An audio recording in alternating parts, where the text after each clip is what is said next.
his ankles. Now he's got an entourage, and he's got a touchdown. The impossible dream of a play. Madden is on the field. He wants to know if it's real. They said yes. Get your big butt out of here. Whoa, he has trouble with the snap, and the ball is free. It's picked up by Michigan State. Jalen Watts Jackson, and he scores on the last play of the game. There, he's got it. End zone. Touchdown Titans. There are no flags on the field. It's a miracle. How's it going? How's it going? It's a miracle, people. We made it to another Sunday, so you know what time it is. You know what time it is. Time. It's time. Time. Fight. No, you know what time it is, man. It's time for the Football Frame of Mind weekly show, podcast, however y'all want to call it, man. But this is definitely a show, man. So last week we broke down the AFC, so this week we're breaking down the NFC, man. You know, Well, we're doing the AFC. My bad. We broke down the NFC, and then now we're breaking down the AFC. My bad. Flip flop. There we go. We're gonna have some fun today, man. Getting into these teams. So a lot to talk about, man. But before we get started, man, how you doing? Man, it's good to be on here after what happened last week, unfortunately. But it's been an eventful week. We had a really cool deal. If y'all haven't checked it out already, y'all should go check out the interview we had with Matt Moscona of ESPN Baton Rouge. I think you guys would really enjoy that. We got a lot of really cool stuff in the works. So definitely check that out. If you're on the boat for College Football 26, check us out. We got a bunch of live streams you can go back and watch, a bunch of them on a playlist. And man, if you like the kind of videos, like you like this kind of stuff, like the video, comment, subscribe across all the platforms you see at the bottom, whether it be YouTube, TikTok, X, Facebook. If you like live streams, Twitch. And if you like to listen to these live streams like this on the go or at the gym, Spotify, Apple, and Amazon as well. Yes, sir. We all over the place, man. We got it. Appreciate Wendy for the love and the comment. What's up with you? We hope you're doing good out there on this Sunday. But man, we got some stuff to talk about this NFC, man. Now the NFC, in my opinion, is the AFC. AFC, my bad. AFC, my bad.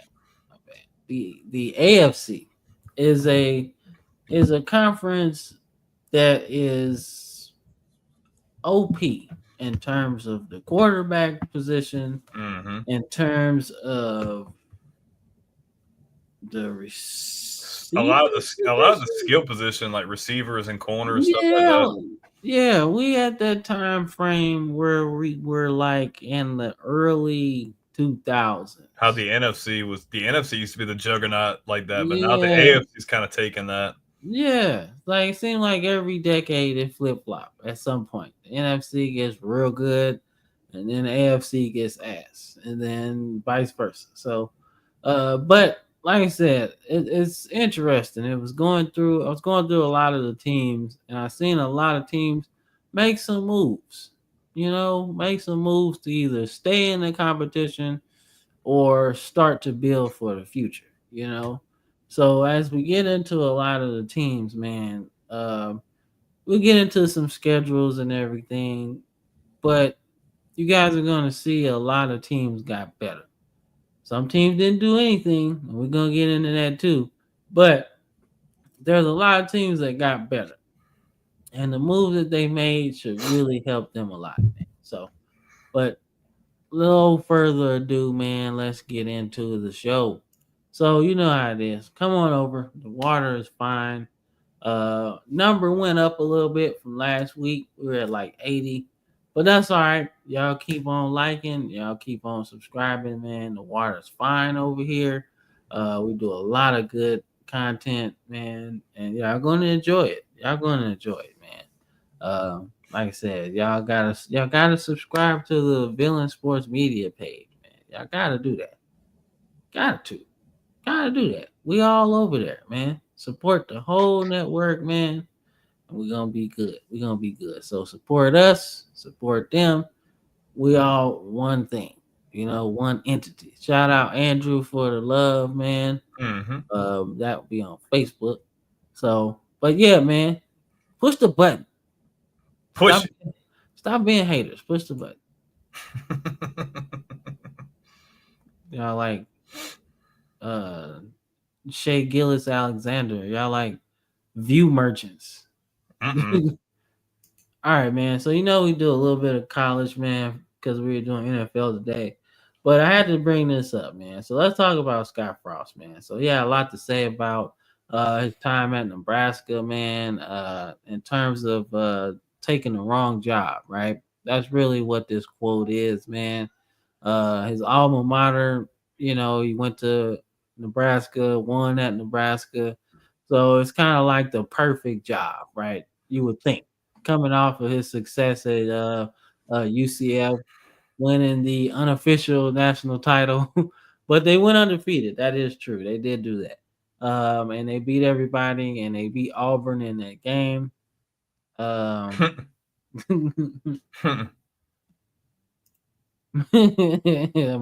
What's up, see that smooth? But yeah, Scott Frost had a lot of stuff to say, man. So I wanted to get your thoughts on his comments, right? And looking at his tenure at Nebraska as a whole, man. And I just want to get your thoughts on it. So my thing is, sometimes coaches and staff make answers to please the media, or maybe try to like make it look a certain way. I don't necessarily look at it like, and we don't know everything that happened, but to say I got tugged in a direction to help my alma mater and didn't really want to do it, I know if I subscribe to that last part, didn't really want to do it. Come on, man. Like it wasn't like they were forcing you in there. Come on, bro. You were there during the success and you thought, man, like I'm doing really good here. This is what my thought process would be. It's like, man, I did really good here. Man, I can go to Nebraska and try to bring the same kind of winning mentality back. And it just didn't work because we've talked about this numerous times before. Nebraska hasn't had a whole lot of success in the over a decade that they've been in the Big Ten. It's just not a good fit for them. They should have stayed in the Big 12 and they could have been a juggernaut. Imagine if they were still there, they'd be a freaking juggernaut probably. They would have still got the same recruits, but have a lot more success. But I don't know, man. It's hard for anybody that's going to go in there and try to have any success. And it just I do feel like I'm glad to see that at least, he's somewhere he feels a lot more comfortable. One, because he feels comfortable to be able to win there because he's won there previously.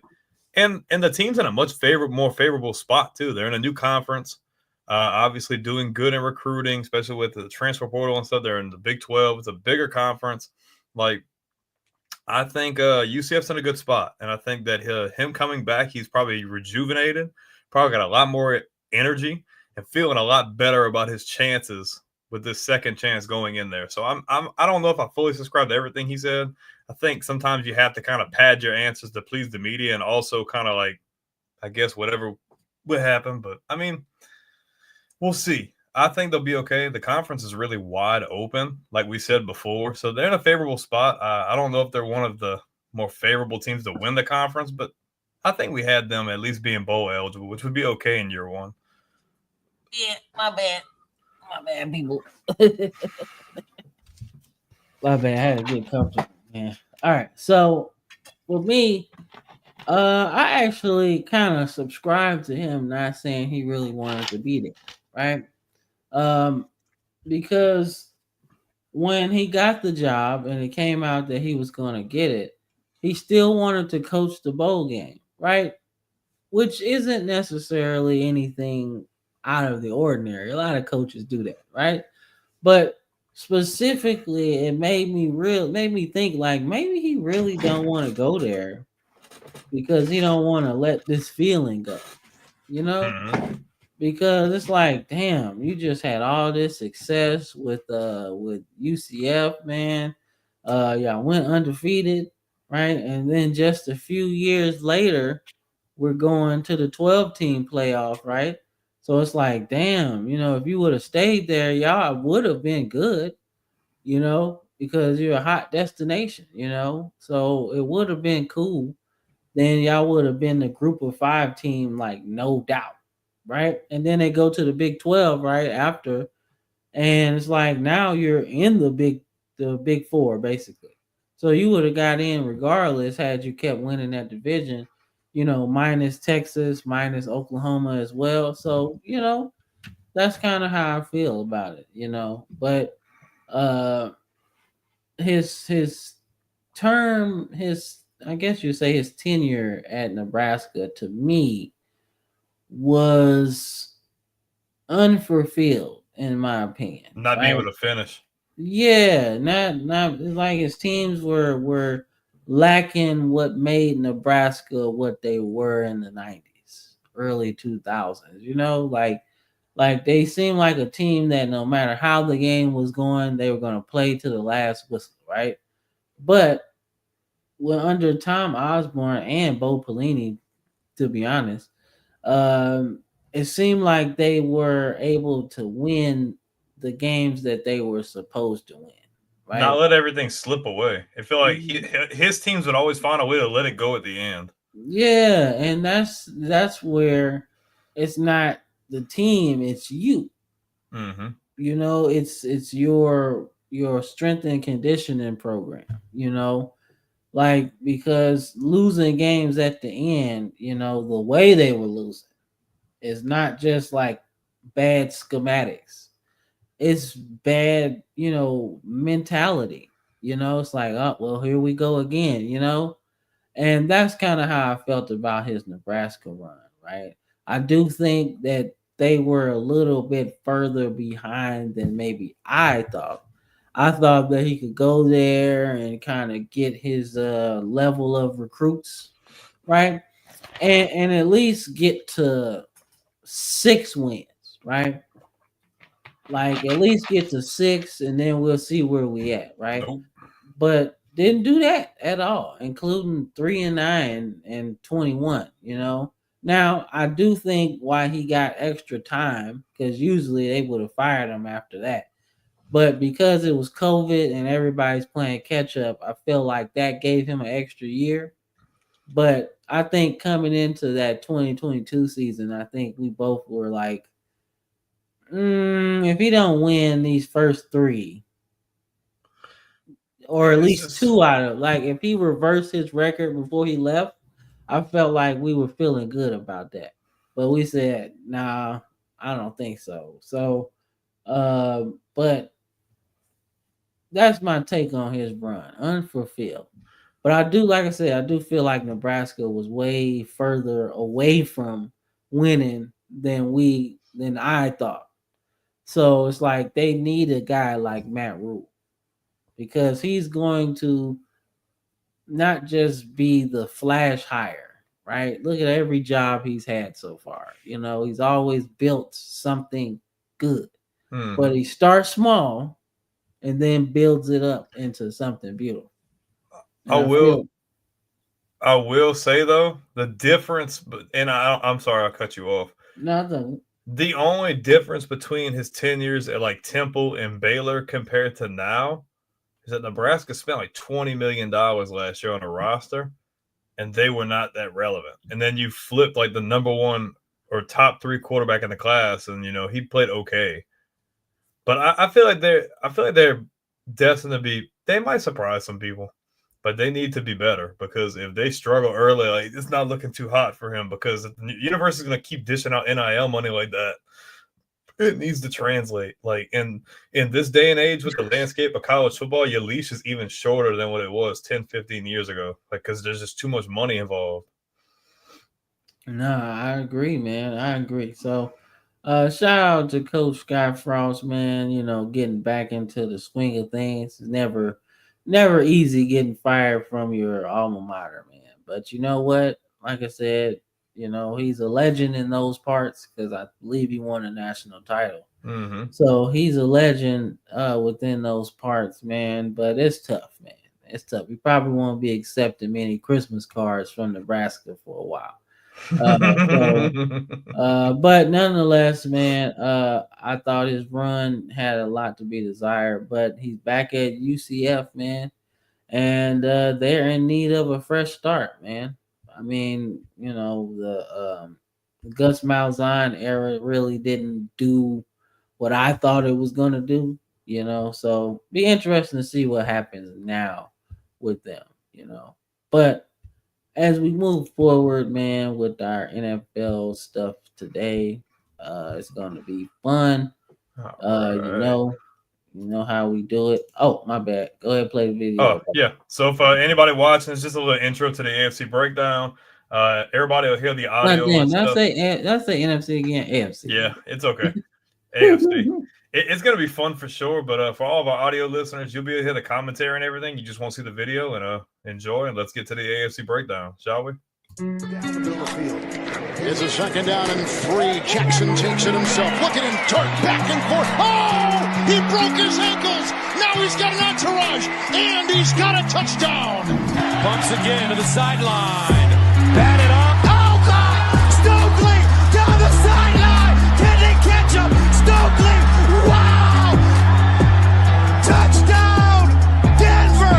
Unbelievable! From the 4. They hand it off early. Here's Dillon ready. And watch out! Dillon from the 4. Can he make it? Corey Dillon. Touchdown Cincinnati, 96 yards. Holy mackerel. The Chiefs really up against it. 1st and 10 Tennessee. And the ball comes out. The ball has come out. Derek Johnson, the all-time leading tackler in the history of the Chiefs, with a touchdown. Toss to White. He's in! Patriots win the Super Bowl! Brady has his 5th! What a comeback! And there we are. Falcons should be ashamed for that shit, man.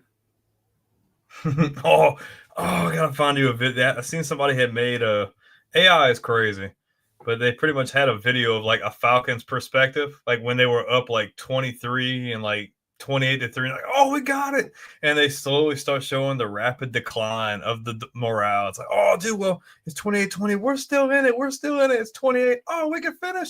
He's like, oh no, it's over. Man, bro, I'm sorry, man. Oh, I'm that was always, me. I wanted to add that part. I'm always, I added that. I wanted to add it. That was intentional. yeah, you most definitely did that. But they should be ashamed of themselves. Fuck the Falcons. They're supposed to beat Brady that day. He's supposed to be happy and he's supposed to be sad and emotional after that. Was like the coolest experience ever, bro. Like for me, like watching a bunch of Super Bowls. And like the reaction, obviously, when the Saints won the Super Bowl was crazy because it was local and you got to feel it and see everybody. But like that Super Bowl was so cool.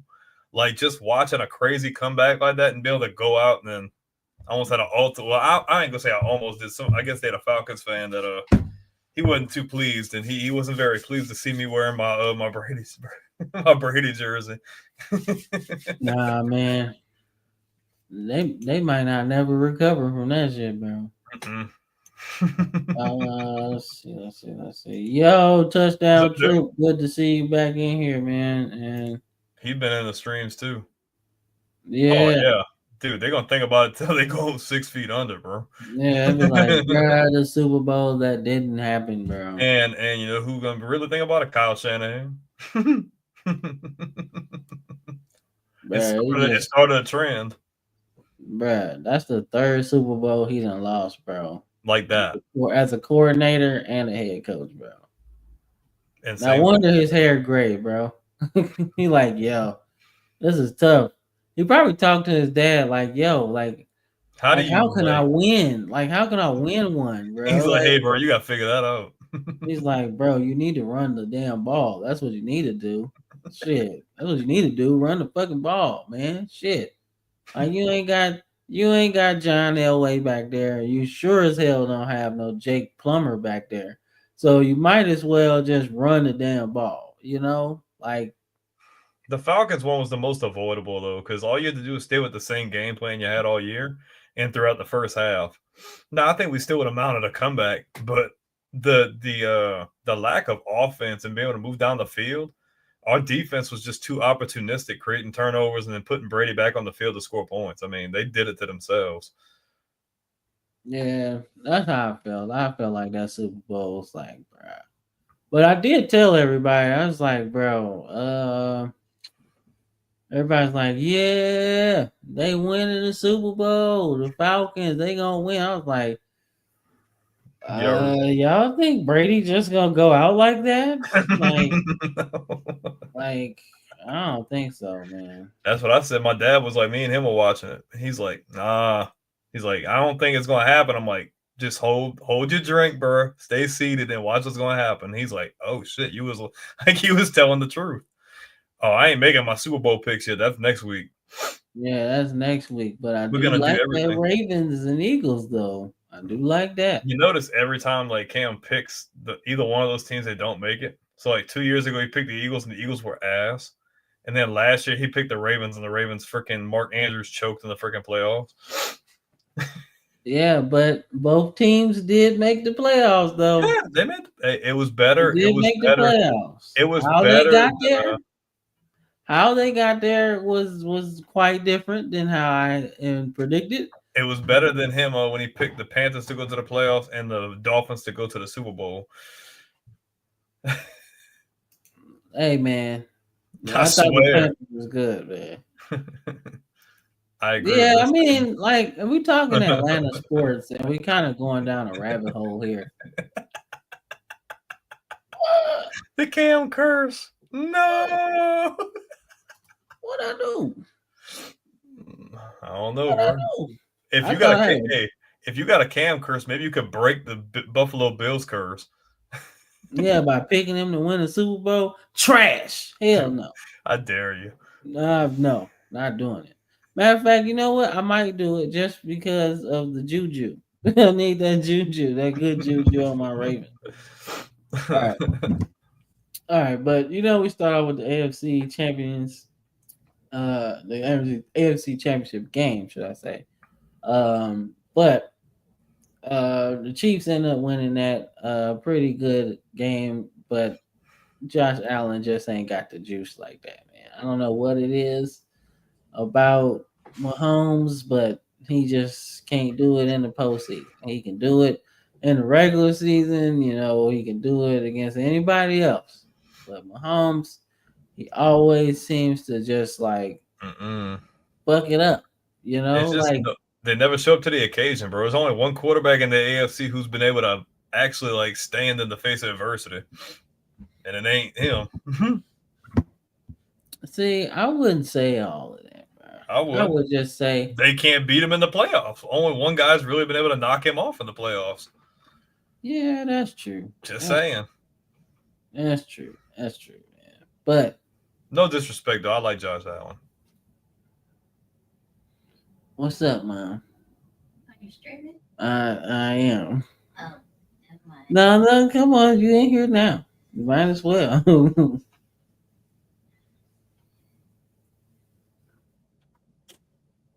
Might as well. We got a new addition to our family. Come on, Serenity. Yes, little puppy. This is Serenity.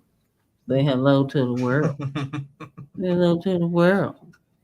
All right, stop trying to eat on my wires.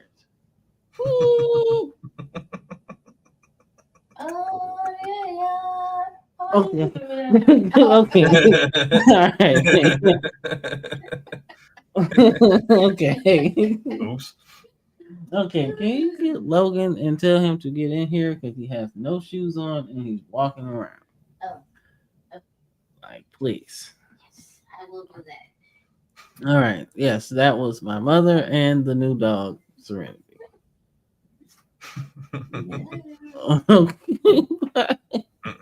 All right. So, yeah. Somebody had a sign for free puppies, and my mom said, "Oh, really? Honeydew wasn't enough." She said, "How free?" Like 5 finger free. And she came home with a new dog. So I was like, all right, well, whatever, man. But definitely cool dog, man. But nonetheless, fuck the Bills, fuck Josh Allen, Fuck Buffalo, New York. I'm sorry. All right, so top returning AFC offensive stars, man. So for our audio listeners, we have Garrett Wilson of the Jets. We have Jonathan Taylor of the Colts. We have Brock Bowers of the Raiders.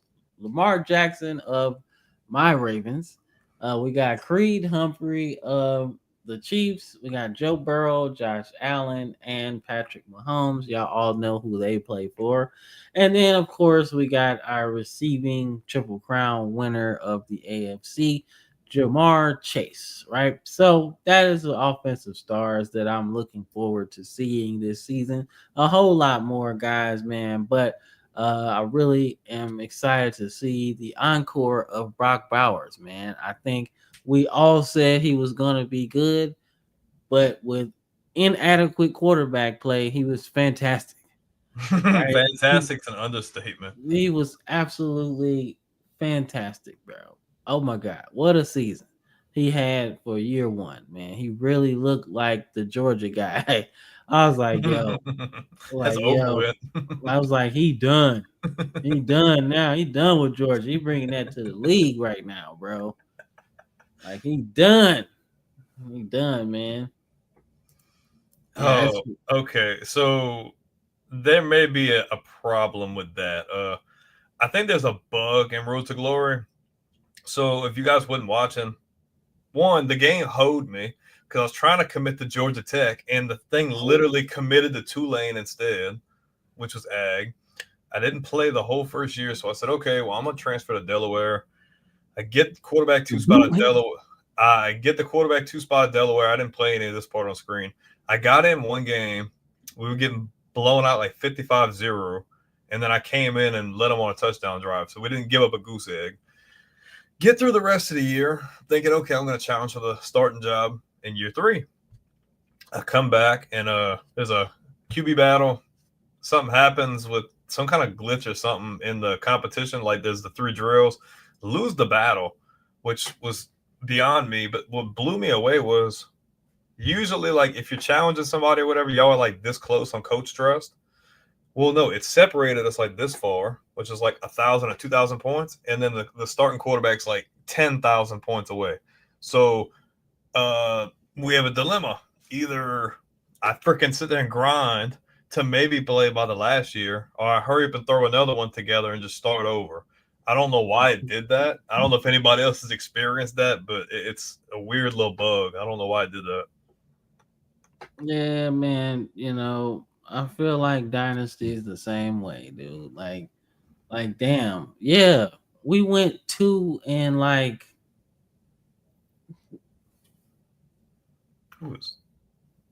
Yeah, damn is right.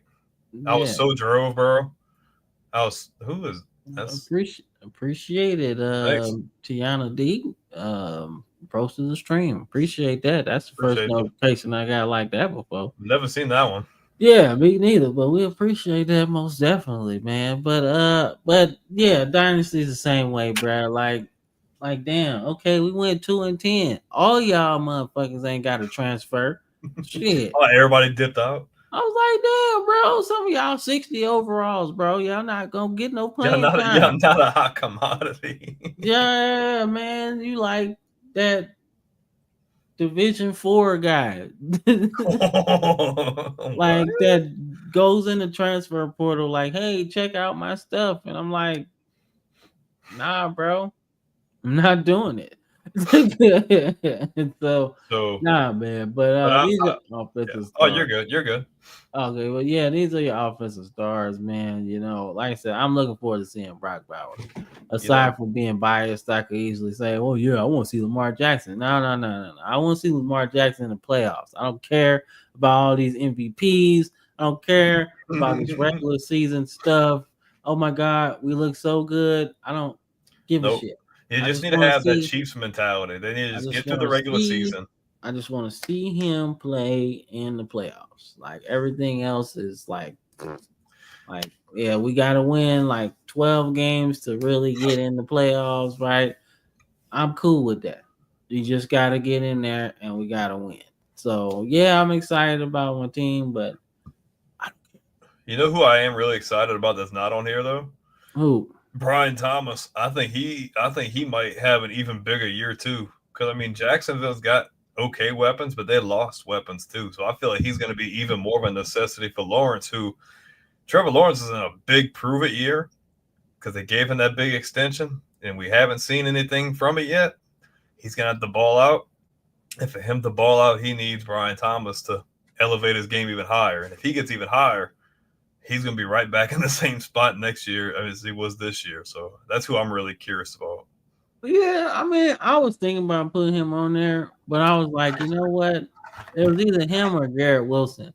And to me, I was like, all right, well, I'm thinking about Garrett Wilson because I'm like, dude, talk about a guy that, has been really good. Like, he hasn't been terrible at all. He just had some unfortunate quarterback issues, right? You're thinking Zach Wilson's going to be the guy, then you get Aaron Rodgers. Now it's back to Zach Wilson, and it's like, oh, well, now we got Aaron Rodgers for the whole season, but our whole team is ass now, and he's still going hard, but he's like, what the fuck? It was the rumors going around that he wanted to trade at one time, and I was like, yeah, please get him up out of there. Like, get him away as far away from the Jets as possible. Because it seemed to be good for Sam Darnold when he got away from the Jets, so just get away. But they end up getting Justin Fields, so I just want to see if they can recreate that magic, maybe, because I think the defense is okay. No, the defense is talented. They just gave up last year. They didn't want to play with Rodgers. It's like, man, F him. He's ass, bro. Like, he washed, man. I'm like, and the Steelers gave him some money, and I was like, yo, why would y'all do that? Gross. Why would y'all do that? No, but yeah. So, there's offensive stars, man. Let's get into the defensive stars, man. I'm pretty sure it's Ravens heavy. Nah, man, only 2 Ravens, man. Roquan Smith, Kyle Hamilton. Then we got Will Anderson Jr., we got Myles Garrett, Patrick Surtain, the second reigning and defending Defensive Player of the Year. Derek Stingley, he's a very rich man, almost the highest paid corner in the league, or should be like top 3 because other people got paid after him. And then we got TJ Watt, the man of the hour, man, because they need to re-sign him. They need to trade him to New England. That's what we need. Bro, they need to trade him to the Ravens, bro. Call this a Patrick Queen swap. They are not doing that, though. Y'all stole him, basically, away from us. Because y'all know y'all can't beat us. Nah, but, aside from our Ravens players, obviously, I'm excited to see what our defense can do. Picked up Jair Alexander, but I'll get into my team later. But I'm excited to see what they can do, right? But I'm really excited to see what Will Anderson can do, man. He is good, bro. He is good, man. And then they got Danielle Hunter on the other side, which is like crazy pass rush, right? So I'm really excited to see what they can do, man. They had an interesting draft, which we'll get into, the Texans. But I want to see more on what they do on offense. But as far as defense and pass rush, they're gonna be good, bro. And like I said, Kyle Hamilton will be the next guy that I really want to see, because he's not as athletic as Ed Reed was, right? But he's almost as important as what is his name? Derwin James from the Chargers. Like, that's how important he is, right? You line him up inside, outside, he blitzes the passer, he covers everybody. Like, he's a good tackler. He's that type of importance to the defense, So that's kind of how I want to see how well they use him. What is the game plan for him this year? Because I feel like they gave him way more responsibility last year and he responded well to it. So this year, I want to see, do they just give him the keys to the defense? In terms of how they use them, in terms of blitzing, maybe calling some stuff, taking the load away from Roquan Smith, who has to do a lot of the play calls, but having a guy to make plays in the backfield, in the back secondary, is good, because now Roquan doesn't have to communicate that much to everybody. So that's my whole thing, man. That's what I'm excited about. What about you? Based on people on the screen, I'd probably say Surtain, because I think Denver is going to be improved. I think their defense is really underrated. I think he's going to be one of the biggest reasons that they are as good as they are. And if I'm going to talk on anybody that's not on the screen, I'd probably say Harold Landry coming to New England. I think that's a big time move for them trying to improve on defense. I think he's going to be an immediate plug and play. I think they're criminally underrated on defense, and not to mention Christian Gonzalez is coming into year 3 as well. It's another guy who could make a big leap and be really good this year. Yeah, man, I like Harold Landry, man. I like what y'all did. We're gonna get into your Patriots, man. I'm getting your Patriots. For real. I like what they was doing, man. All right, let's see what we got here, man. All right, so some of the big moves, man. We got some Patriot moves on here, right? So on the screen, our biggest moves, or the biggest moves that I thought had the most significance, in my opinion, we got a new move, right? Steelers trade Minkah Fitzpatrick back to the Dolphins to pick up Jalen Ramsey. I don't get it. That's dumb. The guy is all pro multiple times. He's still a chess piece. You can stick him anywhere. One of my favorite defenders of the Saban era, at least the second half, right? One of my favorites. Like he was just good, man. When he came in, he was good. When he left, he was even better. So one of my favorites. So I don't get that. That doesn't help the Dolphins any, but it does get them out of that Jalen Ramsey contract, though, I guess. But definitely doesn't help Minkah Fitzpatrick and his want to get a championship. I don't feel it helps the Steelers. If anything, I feel like it kind of hindered them. I feel like, why would you get rid of a guy who's like one of the heartbeats of your defense outside of TJ Watt? Like, that was just dumb, in my opinion. Very questionable moves from Pittsburgh. We'll get into it, but yeah, and more questionable moves. They signed Aaron Rodgers. Like, I would have started Will Howard, bro. I would have said, dude, I drafted Will Howard, give him a shot. Like, for real, man. I would have did the same thing, honestly. So, like, that's one. Then Evan Ingram to the Broncos. I thought that was huge move, because now you got another weapon for Bo Nix, after his really good rookie season, by the way. Pretty good. Now you got somebody else for him to throw to. I believe they got a running back in the draft. They got some defensive players. They signed a couple or somebody from the 49ers. So that should be good. Uh-oh. We got the little fella. What you doing in there? Get out of there. You had to come get your school bus? Okay. All right. Now he's on the go again. All right. Hold up. Let me close this door real quick. Got to barricade it. Yeah, got to barricade it now. Yeah. Because once one person comes in here, everybody the next one will be.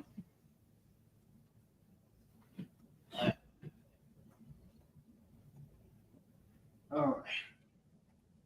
Guy had to get a school bus, man. But nonetheless, man, these are some moves that really just made me feel some kind of way. Now, Carlton Davis to your Patriots was interesting to me, right? Because he did really good with the Buccaneers, right? Really good player. But $60 million for 3? That's a lot. He was in Detroit. Huh? Detroit too. Yeah, but $60 million for 3? No, I mean, but you got to understand though. I mean, and we'll get more into it. I mean, you had the money to spend. They had the most cap space in the entire league. They were just trying to like make splash moves, at least get. Now, do I feel like you probably overpaid them a little bit? Yeah, but sometimes you gotta, you just gotta fill out your roster. And I mean, you're not gonna be able to get all of the big names. They got some pretty good ones that we'll get into, but you know what I mean. That's just kind of how things shake sometimes. I don't think the move was bad. Maybe the money could have been adjusted a little bit better, but Yeah, I agree, man. But the last move that really felt good, man. The Titans drafting Cam Ward, man. That felt like, all right, now we officially moved out of the Derrick Henry era. Felt like last year was like, all right, well, we're just gonna have to bite it this year, man. But next year we're gonna be back to trying to compete again. And that's what it felt like when they drafted Cam Ward, man. I love this picture right here of him and Warren Moon at his jersey. I guess you'd say signing up his contract, introduction press conference. So I love that, because Warren Moon got the number one. He's like, hey, you can have it.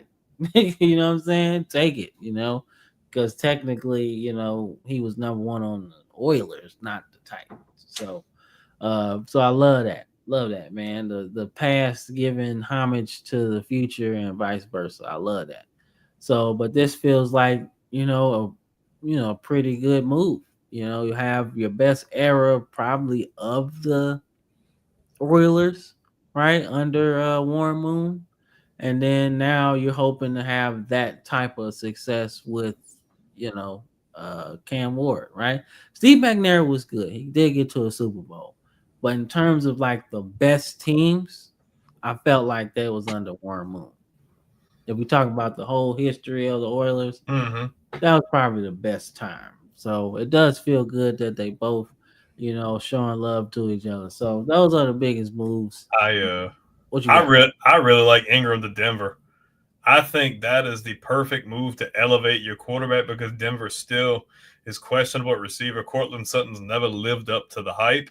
You got Mims, he's okay, but then you get a guy like Ingram. I think that's going to really take a lot of pressure off of him. It's going to make it a lot easier. And with Sean Payton calling the plays on offense, like that's going to make it even more deadly, especially when you get into the red zone.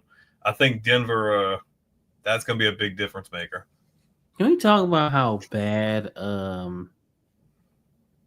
Nathaniel Hackett was, bro? I don't know what that was. I don't know either, man. That was pretty bad. It was bad, man. And I thought Vic Fangio got a bad rep, man. Him trying to Vic Fangio? Yeah, I thought he got a bad rep, man, because the team wasn't good. Like team wasn't good. And he's chilling now. Yeah, bro. After that Super Bowl performance, shit, he should have got some calls for some jobs this cycle. That's how good that was. He ain't doing that no more. He's done with that. Yeah, I'd probably say fuck that shit too. I'd be like, nah, I'm just gonna keep winning Super Bowls at the DC. Yeah, I'm gonna be on my buddy Ryan, bro. I'm gonna win me a title. Good defense, call it a day, or Dick LeBeau. That's what we call it. We call it Dick LeBeau, man. So, but let's get into it, man. Let's get into it with this damn fly in here, man. So let's talk about the top coaches, man. So, my thought process going into the top coaches is different than college, right? So for me, college is like, what have you done for me lately, in a sense, right?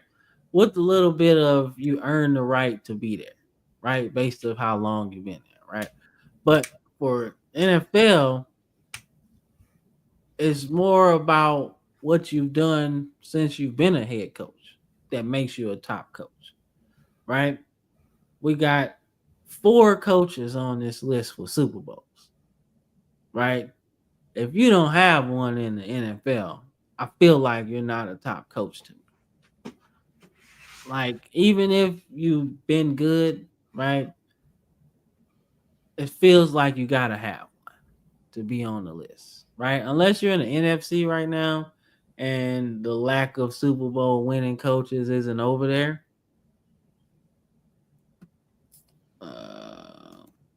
I mean, we're gonna get into the other categories, but yeah. Yeah. Believe me, we're gonna get in there.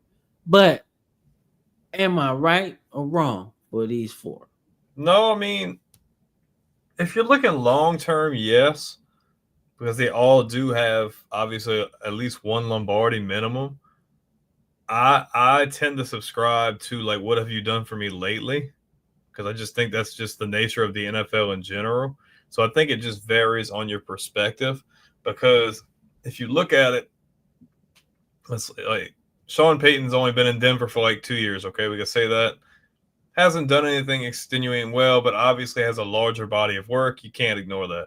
Mike Tomlin hasn't had a losing season since being in Pittsburgh, but honestly has underperformed in the last 3-4 years or so. But consistency is still key. Baltimore is always in the playoffs. They just can't seem to get back over that hump. And obviously, Don't remind me. the Chiefs are just the Chiefs. So I mean, Yeah, you kind of have to. Andy Reid's body of work is crazy too, bro. Yeah, well, that's what I'm saying. In the AFC, you can't really look at it like, what have you done for me lately? You kind of have to look at it like this. So, Yeah, nah, bro. You are right about that, man. So, but yeah, these are top four coaches. I mean, you know, they all got Super Bowls at one point or another. You know, obviously Andy Reid's top dog because he done got like 3 with the Chiefs. So, like, he done did his thing, man. And if Sean Payton has his way, he'll probably get one with the Broncos at some point, right? And Harbaugh trying to get another one, right, to probably make him the most winningest coach in Ravens history. in my opinion, though, like the one probably in the most unfavorable position right now is Mike Tomlin. Just being completely honest. Because Yeah. it's like you're not losing, but you're kind of in this state of dysphoria. It's like we can't get over the hump, but we're not losing. Like we're not having losing seasons, but like we expect to win. If you know what I mean. Yeah, it kind of feels like that space of like Bruce Arians, right? Remember Bruce Arians, you know, was doing really good, and then he got ousted by the Cardinals, and it's like, well, it's kind of like your last leg a little bit. Then he goes to the Bucks and wins, you know. So it feels like Mike Tomlin is also in a spot like kind of like Brian Belichick was with the Ravens, right? You're a Super Bowl winning coach, but your message is kind of becoming stale a little Well, it's been some time has passed. Quite some time has passed. Yeah, it's like your message is probably going on deaf ears because now you're dealing with a younger generation of players. There's a whole Right? different ball games. Dude, they haven't been to the Super Yeah. Bowl since what 2011, I think. So Yeah, and I feel like John Harbaugh's in the same boat too. Like he's in the same boat that Brian Billick was in. Like, you know, we won that Super Bowl, but it's been a while, you know, and it's like, is your message becoming stale to the players now that we need some more energy? You know what I'm saying? And that's what I'm thinking about these four, man. But yeah, let's get into the coaches in good standing, man. You know, ain't gotta worry about it. You know, a bad season doesn't hurt them. A good season only makes it better, right? So, but Sean McDermott is the guy that has the weirdest spot in my opinion. Because even more weird than Zach Taylor, because Zach Taylor is good because their offense is good, right? They're gonna be in some ball games, right? They just gotta fix the defense, but that's not his specialty. So you gotta fix it, you know, with the free agent market, honestly. So like either drafting or free agent. So whatever, right? But Sean McDermott, they got to the AFC title game, but that's it. You know, that's where it seems to keep ending. And then the year before, it was like, yo, this team's not really that good, you know? So it's like, what do you want to do?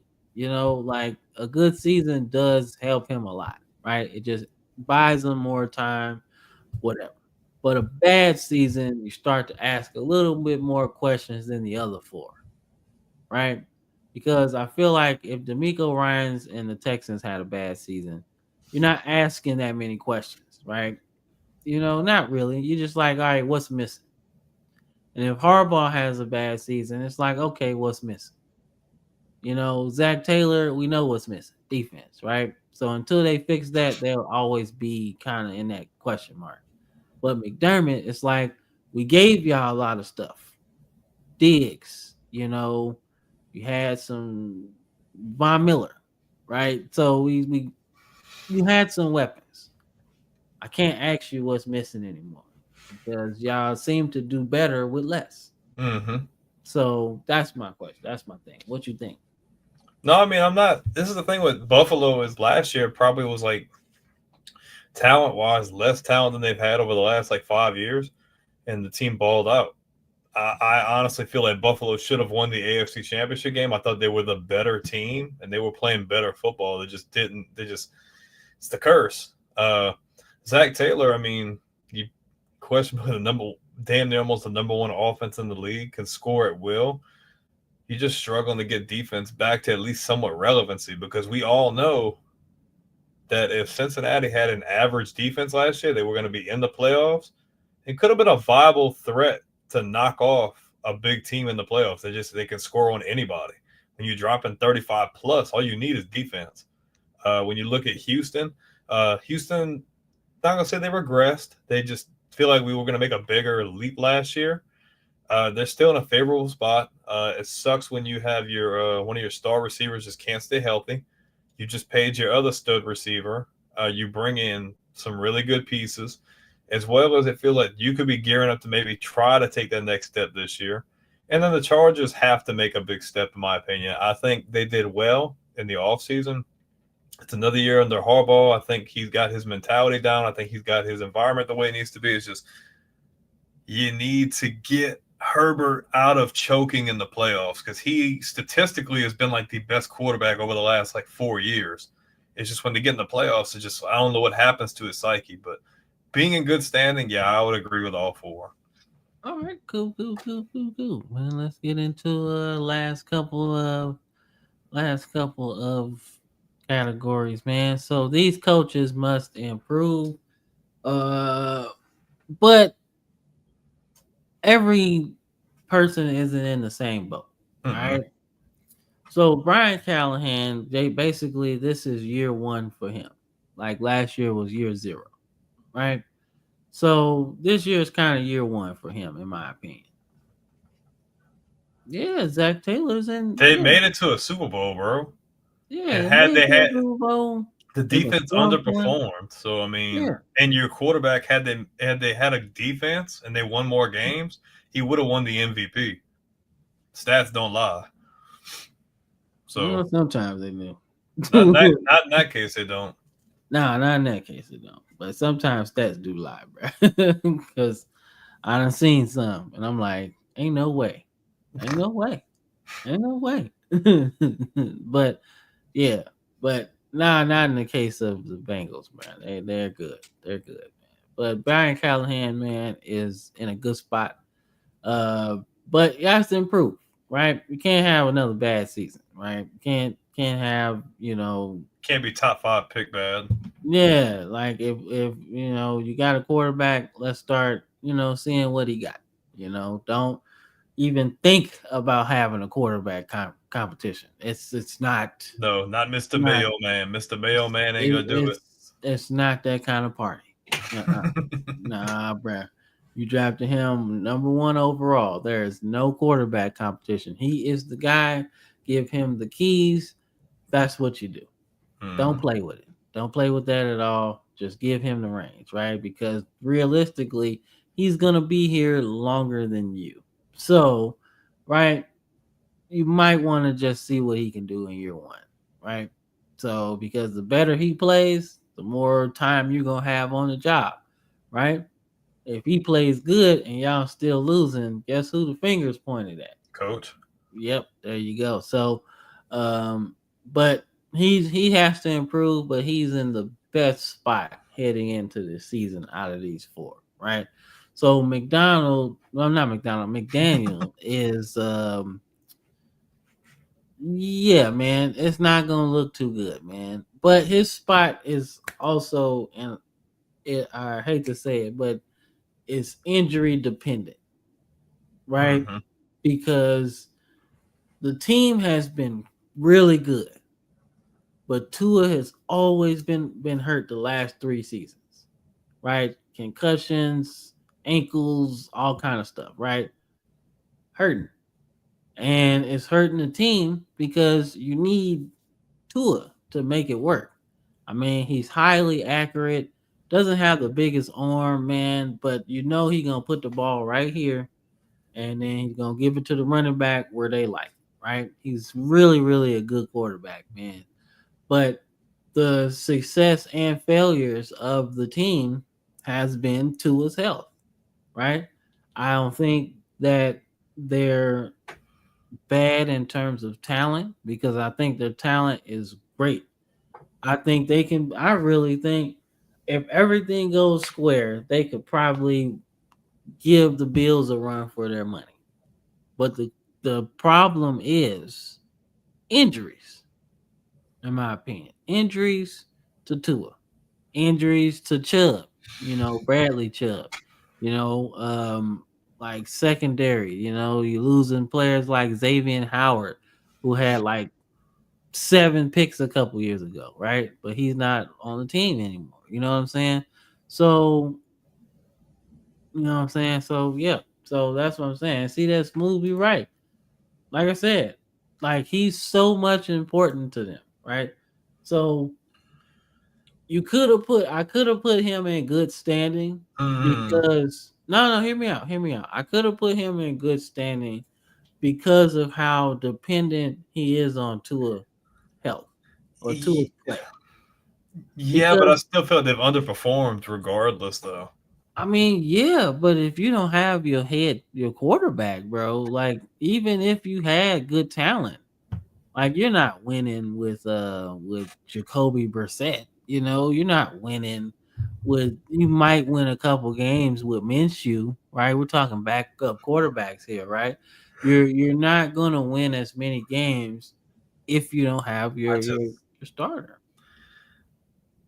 Like, I'm not sold on Miami. That's just me. Like talent is there, but they just I mean, don't. you're a Patriots fan. You're not supposed No, it's not. That's not. I'm just to. looking from the outside looking in because even when they were good, coaching lost them those games. Like, remember when they were really good and then they got blown out by like 40 points? I don't forget that. Like that's coaching, and Tua was playing. That wasn't like those are things I look at. So Yeah, that's not biased, dude. yeah. I don't hate the other teams in the division. I don't. He But wants Miami to be bad, right? Because that means the Patriots are probably a little bit better. I don't have high aspirations for Miami. He's not healthy. I don't know. I don't mind them. I don't mind any of them. I don't have high aspirations for this year. It's not like I'm picking us to win the Super Bowl or nothing. So, no, biased aside. Yeah. One drop back from. I mean, he'll be all right, man. I just think there's so much more to the Dolphins, even though I feel like I wouldn't say he's in good standing. I think you got him in the right spot. all right. Oof. Man, you've been in bad water since '68, bro. I wonder if you old enough to remember the butt fumble because if you are, then you've had plenty of chances and reasons to leave. It's right. That's exactly what I said. Nah, man. But then we go to Shane Steichen, who's another coach that's kind of dependent on the quarterback, but he has another option. Right? You have another option in Daniel Jones. Because honestly, bro, like they're gonna give Anthony Richardson the chance to really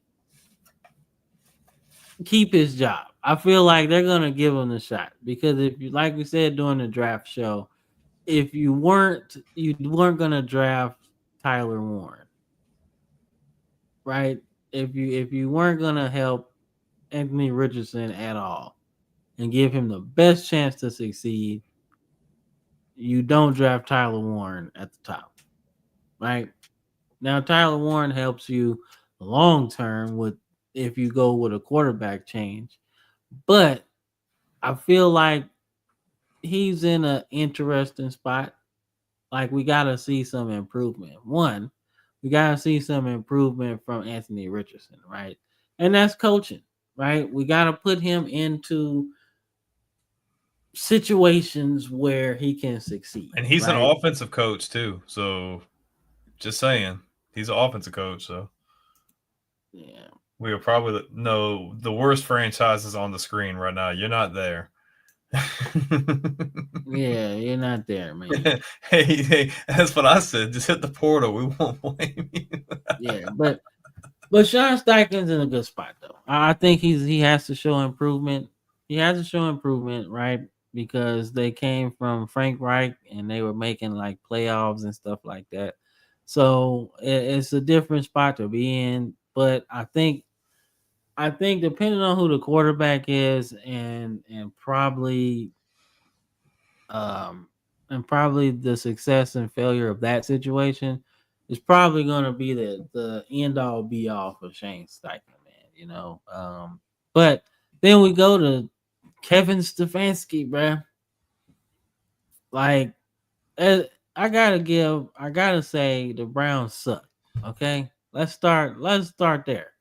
Right, the Browns are a horrible franchise that has come a long way from their glory days of the 60s and 80s. Okay, Mm-hmm.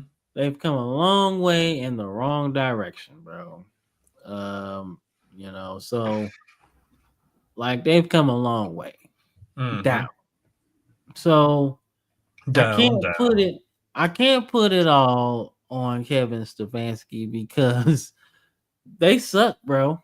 They suck. I don't think Kevin Stefanski was the guy that said, "Hey, let's get 4 more quarterbacks." I don't think he said that. I don't think they're going at it in the comment section. Talking about being a Lions fan is not worse than being a Jets fan, bro. Yeah, it's probably the same, honestly. Yeah, I think y'all on the level playing field. Yeah, I think that's the same. Bro said dude said I should probably hit it. The other dude talking about after Pegatron retired at 29, I was inches away from it. Yeah, I would have been too. You would have hit it after surprised you didn't hit it after Matt Patricia was there. Yeah, that was horrible. They fired Jim Caldwell for him. Jim Caldwell made the playoffs. Are you serious? Are you serious? You hired Matt Patricia? Like, no. He said we won a Super Bowl though.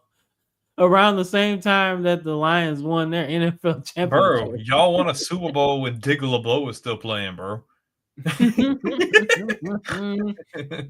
did, man. Don't get me wrong, I love Joe Namath, but Johnny Unitas was still playing too. Yeah. Let's just say that. Dude, and think about it, bro. The Jets, y'all have made terrible decisions on quarterbacks too. Not just Aaron Rodgers. Y'all remember Neil O'Donnell? Like Mark Sanchez? Like the list goes on and on. Oh. Said was Hitler still alive? Not funny.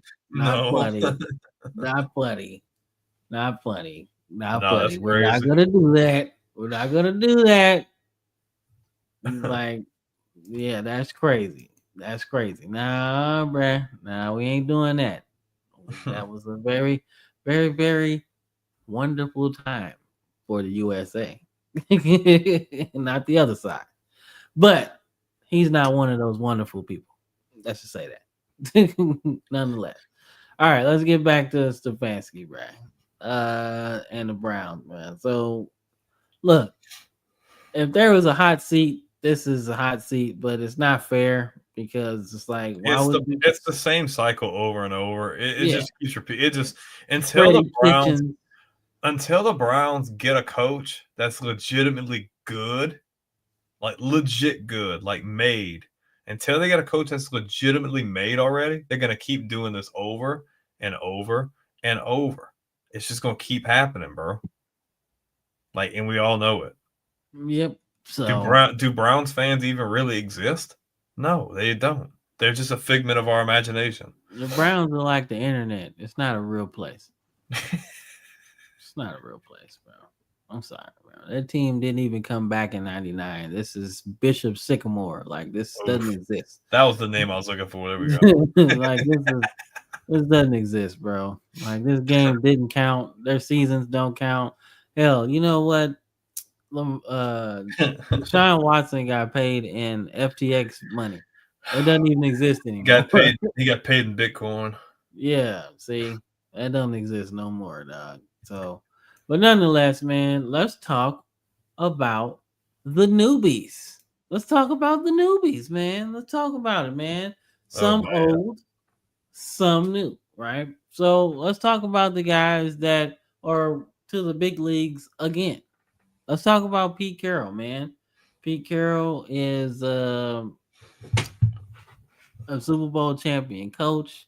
He coached in the 90s. He's coached in the 2000s, 2010s, 2020s. So it's like a 50-year career at this point. What does he want? What is he back for? He's got everything. He's got I love the fit. He's got national titles. He's got Super Bowl titles. Like he's good, you know. But he comes back to the Las Vegas Raiders. I want to say Oakland so bad, but I can't. So we're talking about Pete Carroll going to the Las Vegas Raiders. Oh, great fit to me. I love it. I like the fit. And they did good in the draft, which we will talk about, right? So I like the fit.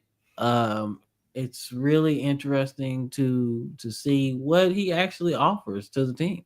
You know, they're going back and forth in the comment section. Just let them have their fun, you know. But the next guy on the list, Mike Vrabel, you know, Patriot guy, won Super Bowls there, had the Titans one game away from the Super Bowl. Twice.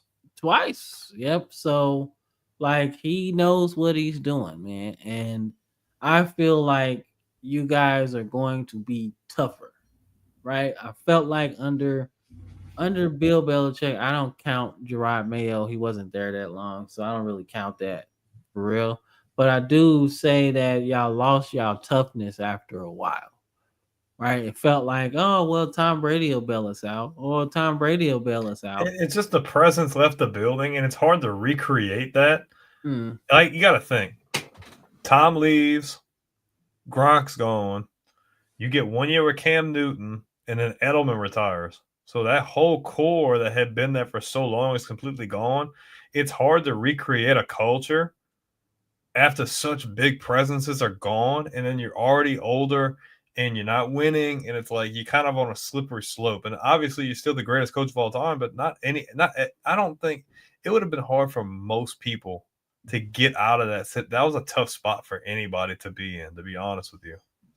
Yeah, I agree, man. But then we go to Aaron Glenn, man, with the Jets. You know, I'm not sure about how this is going to go at first.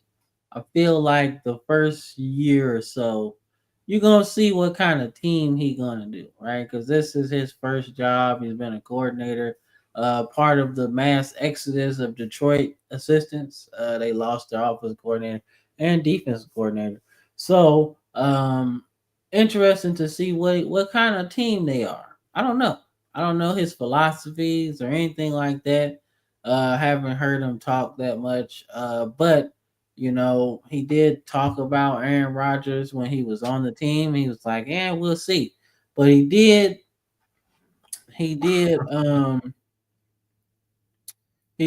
just like, once we'll deal with that situation when we deal with it. He was like that. So he seems like he knows what he wants to do and everything, right? So I want to see what they can do. This next coach and that next comment need to be addressed. Okay. He's like, we have to address this. Okay, so CS Smooth has a lot of stock in Liam Cohen. All right. And I'll tell you why I have a lot of stock in Liam Cohen. Okay. So I love Doug Peterson. He is a Super Bowl champion, right? I love him. but it felt like that was just not the spot for him, right? Like the team was really young, and it seemed like he needed to be in a more established situation, right? And with having Trevor Lawrence, and he's a young quarterback that just got paid, you need more of a younger. They need the head coach in that situation with the quarterback need to grow up together, basically, right? You can't. I feel like you can't have a Super Bowl winning coach that's trying to recreate that with a quarterback that's not ready yet. Like T. Law's good, but he's not ready for that yet, right? You need a more established, you need a younger coach for him right now. You need energy. You need something, even though it's a weird energy because Liam Cohen's kind of weird, but you need that energy, that youthful energy around this team. You got a lot of young players. This isn't an older team at all, right? So some of these dudes are just on their second contract. You know what I'm saying? The defensive end, the other guy on the other side of Trayvon Walker, I forgot. Got Josh Allen. Josh Allen. Yep, there we go. Right? He's on his second contract, but he just got it. So he's still young. Trevor Lawrence is still young. ETN's still gone. You know what I'm saying? So, like, that's what I'm saying. Like, look, I like Trevor Lawrence. He's really good, man. Like, if this was 2003, he would be like the poster child for the NFL, right? Mhm. But we've moved past that, and now we're in this ring culture type of things. You know what I'm saying? He's like, My thing is I don't know. the idea of having an offensive minded coach Yep. is younger is cool and all, but I'm gonna be honest with you, bro. The way all this came about, we've talked about a million times. It bothers me. That bothers me, like how all that came about. Like I'm not. Look, I hope they do okay because they got a lot of players that I like. Jacksonville, I have a lot of love for Jacksonville because I like Brunell and Tom Coughlin and them back in the day. But bro, just the way all of this came about, there's just something that just does not sit right with me about that. Maybe call it whatever you want to call it, but like that's just weird, bro. You accept the contract, man. you accept the contract from Tampa, and then you hop on a jet to freaking Jacksonville, ignore the organization, and then go ahead and sign to be their head coach. Is weird. And I don't know, man. I think he was a good offensive coordinator, but dude, Jacksonville's not an easy place to win in. I mean, Doug Marrone's the last one to really have them like relevant. They win the AFC Championship game with Blake Bortles. It's not an easy spot to win in. They had a really good defense. So, for Trevor Lawrence's sake, yeah, I hope it works because this is a real make or break it year for him, especially after getting that big extension.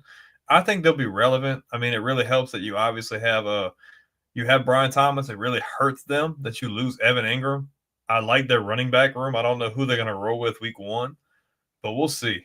If I'm looking at this, like if I look at like in the best spots from top to bottom in position to win now, Pete Carroll's probably in the best position to like win more games. I just think Vegas is like criminally underrated talent wise. Long term, I think Vrabel's got the perfect setup. I think the fact that he played there, he's recreating a culture there, starting for everything from the ground up. I like that. I like Aaron Glenn's perspective because it seems like he's not a BS kind of guy. Like, no, it's either black or white. You're going to be here. You ain't going to be here. If you ain't with it, we getting you out of here. And then Liam Cohen's kind of like the goofball that I don't really know what to expect. Yeah, I mean, look, their whole situation was built on lies and deception. Okay? We said this so many times. All right, it's built on lies and deception, right? So usually that's not really a good foundation to build a relationship on. But you know what? Hey, look, sometimes it works. Sometimes toxic people work together. All right, it's just what it is, man. It's just how it works. So, but shout out to these guys and their new coaching jobs, man. So let's see. Oh man. Here we go. We're in the meats of the show right now. Oh yeah. Whew.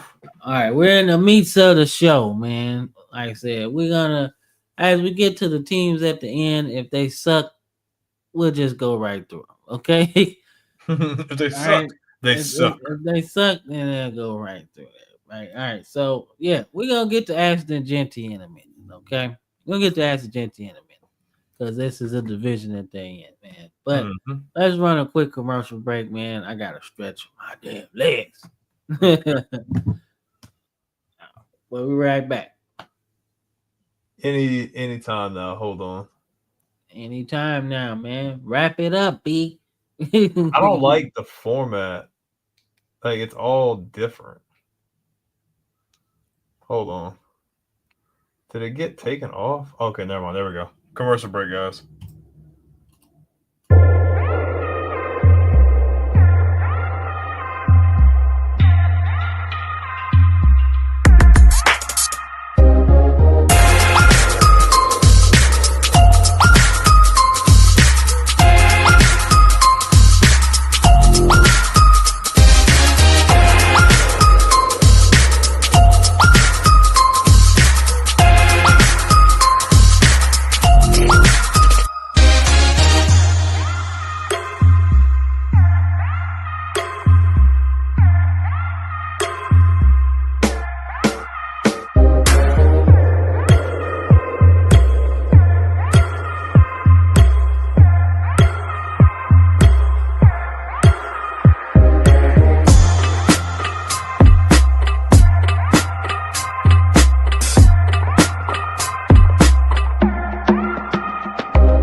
Yo, it's a football frame of mind, man.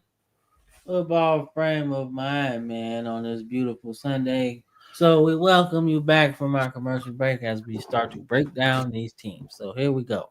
All right, so we got the Chiefs, man, got destroyed in the Super Bowl, man, but ran through the AFC playoff bracket, picking up wins. It's the Texans and Bills, man. So probably, like I said, I can't really see the schedule or whatever, but we're not gonna go into all of that. Not with the Chiefs, because they're gonna win a lot of games anyway. You got Mahomes back there. I mean, you add Christian Fulton from the Chargers. He's another addition, right? So you added some pieces that you can definitely use, right? But my thing, the key for the Chiefs this season is the development of Xavier Worthy. All right. Yeah, they scored some points at the end of the Super Bowl, right?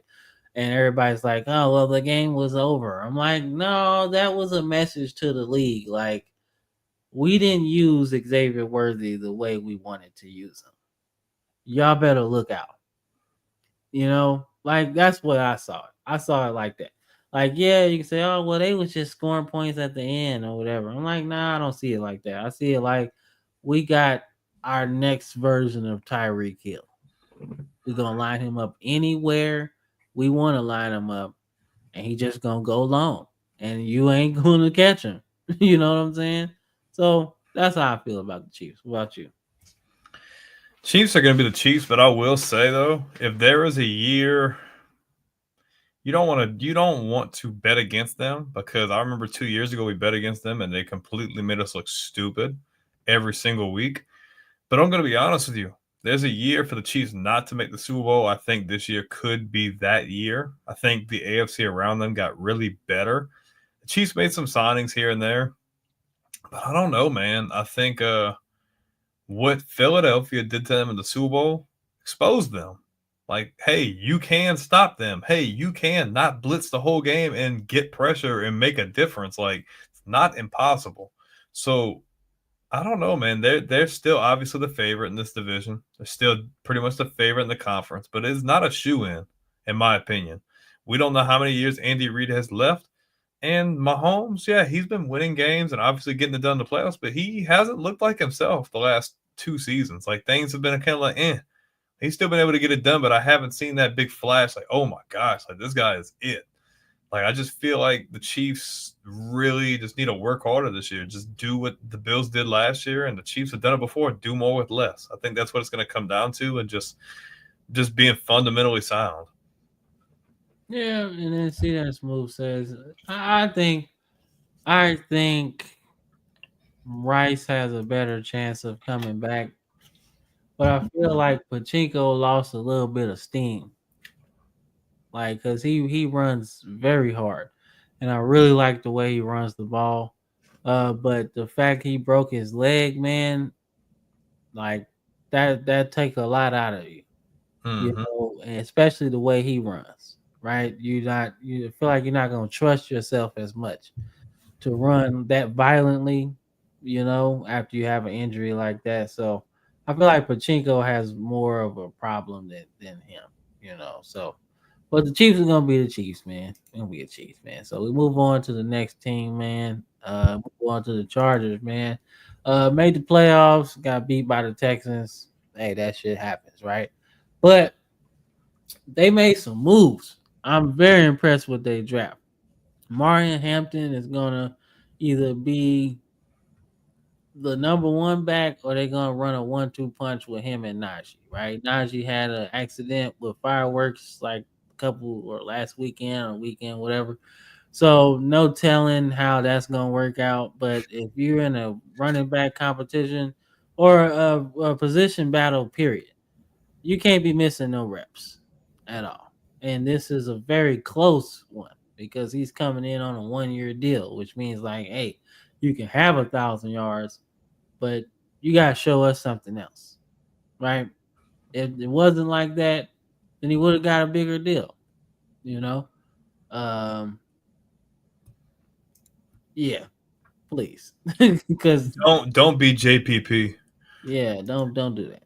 Don't blow your hand off after signing $60 million. And if you have a gun in your sweatpants pocket, make sure to put the safety on.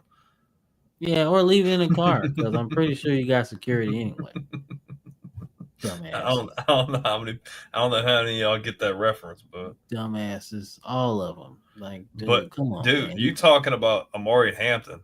Them getting Kyle Kennard in the 4th round was a steal. That's a huge because you let Bosa walk. This guy is an immediate plug and play, disrupted the line of scrimmage. You see what he did last year. I think he's going to be an immediate difference maker for the Chargers. I do too. I like Gadsden the second as well. That's another option for them to throw to. So I like that. I like Trey Harrison in round 2 as well. That's a big receiver just in case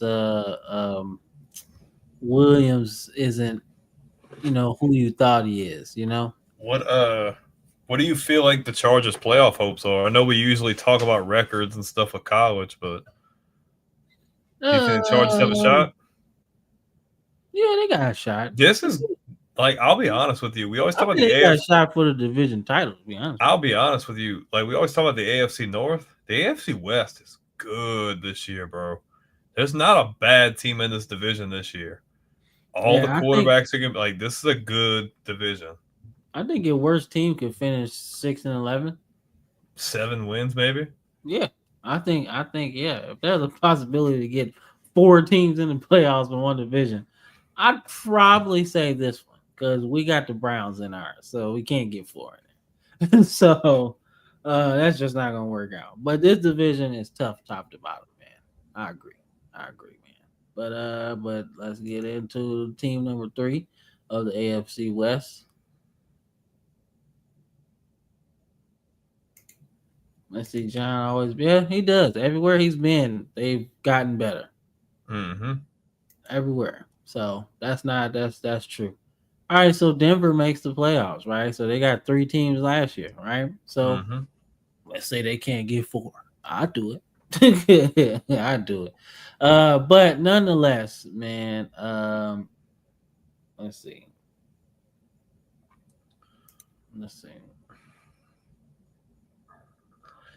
I mean, I don't think you can pick one right off the bat that will just like get the short end of the stick outside of Kansas City. It could be any of those 3 teams. That's how I feel. Yeah. Well, I mean, the Broncos did good, man. Like the Broncos did real good in this offseason. Them getting Ingram and Dre Greenlaw is huge. Yes. That's huge. Very. And a low-key signing, them getting Dobbins is good too. Yeah, Dobbins did pretty good last season. He was healthy, so that was pretty good. I mean, they brought in Sam Ellinger. You know, you might say that's not the biggest move, but if you're talking about like running at the goal line, like he did that shit at Texas all the time. So if we're talking about trying to preserve Bo Nix, like not let him get caught in the quarterback sneak at the goal line, I guarantee Sam Ellinger can do that. You can just give him a couple touchdowns, and I think he'll be cool. You know, so they made some moves, man. I think they're gonna make the playoffs. I think the Chiefs, if they make the playoffs out of this, might be the third team. It's definitely gonna be a tight race. It really just depends on how the division. It's all gonna come down to division games. That's what it's gonna come down to. Because I feel like these teams can stack up against a lot of the other teams in the conference. To be honest with you, all four of them. Yeah, like you ain't gonna get no, you're not gonna get a argument out of me, man. I think they're good, man. So then we go to the fourth team, man. The Um, Raiders the Raiders, man. But the Raiders made the moves most too. strides in the offseason. All right. So to me, it starts off. To me, it starts off with Ashton Genty in round one. Like that signaled, okay, we're going old school Seattle, right? We're going to get us a good running back. And we're gonna start right there, right? We're gonna get us a good running back like Marshawn Lynch, right? Somebody that knows how to run, knows how to catch out of the backfield, but is not gonna turn a blind eye to getting 25 carries a game, right? Not worried about that. Now, me, I'm worried about longevity because he just ran for 2,000 in college, right? We just did that, right? But aside from that scaring me a little bit, um, I think that's a perfect move. You know, then you bring in Jack Beck from TCU. You know him from his LSU days. He killed it at TCU. He's very, very good. Right, so that's another They weapon. need another weapon outside Yep. of Bowers. Yep. So then I wasn't sure why they drafted two quarterbacks from FCS, but I did hear that one was going to switch positions. Don't know what position, but he's going to switch positions. So I want to say that's Tommy Mollett because he's playing receiver as well. So but made some moves, but they also signed Geno Smith in the off season, man, That was a big sign. to really like, hey, we gotta do something different at quarterback. I don't think you could go in this season with Aiden McConnell as your guy because you've seen what that got you. He didn't play bad, bro, but like I think they just need something different. Like he wasn't bad. Let's not get it twisted. He didn't play bad. No, I just think terrible. You need a guy. You have a good roster. You need a guy with the experience, know what it's like to win a little bit. And Geno's that guy. I agree, man. But they made some moves, and I think the addition of Genty, the addition of Pete Carroll, adding some toughness a little bit, but also a winning mindset. I like his energy too. He just brings that real positive, upbeat energy. I think Oakland, I want to say Oakland, freaking Vegas needs that. Yeah, it's like, dude, he's the most energetic 70-year-old I think you'll ever fucking see. Bro, he's always out there with gloves on, throwing the ball, doing stretches, doing all this, doing all that. And I'm just like, go right ahead, bro. I'm like, dude, you can win with that. Oh, man. See, he said that like the Raiders will get the short end of the stick. I don't think that's a shoe in at all. I think any three, like, don't sleep on them, bro. The Raiders have a good team, and that defense is good too, bro. Like Max Crosby and crew are ready to go. That's a good team. I think everybody in this division, right, can make the playoffs. That's how good everybody is. Yeah, I think everybody under the Chiefs is like, look, they've beat us every year for the past 7 years of their run, right? Like we'll say six, because they started winning a lot in 19, right? So for the last 6 years, our division's been getting our ass kicked, right?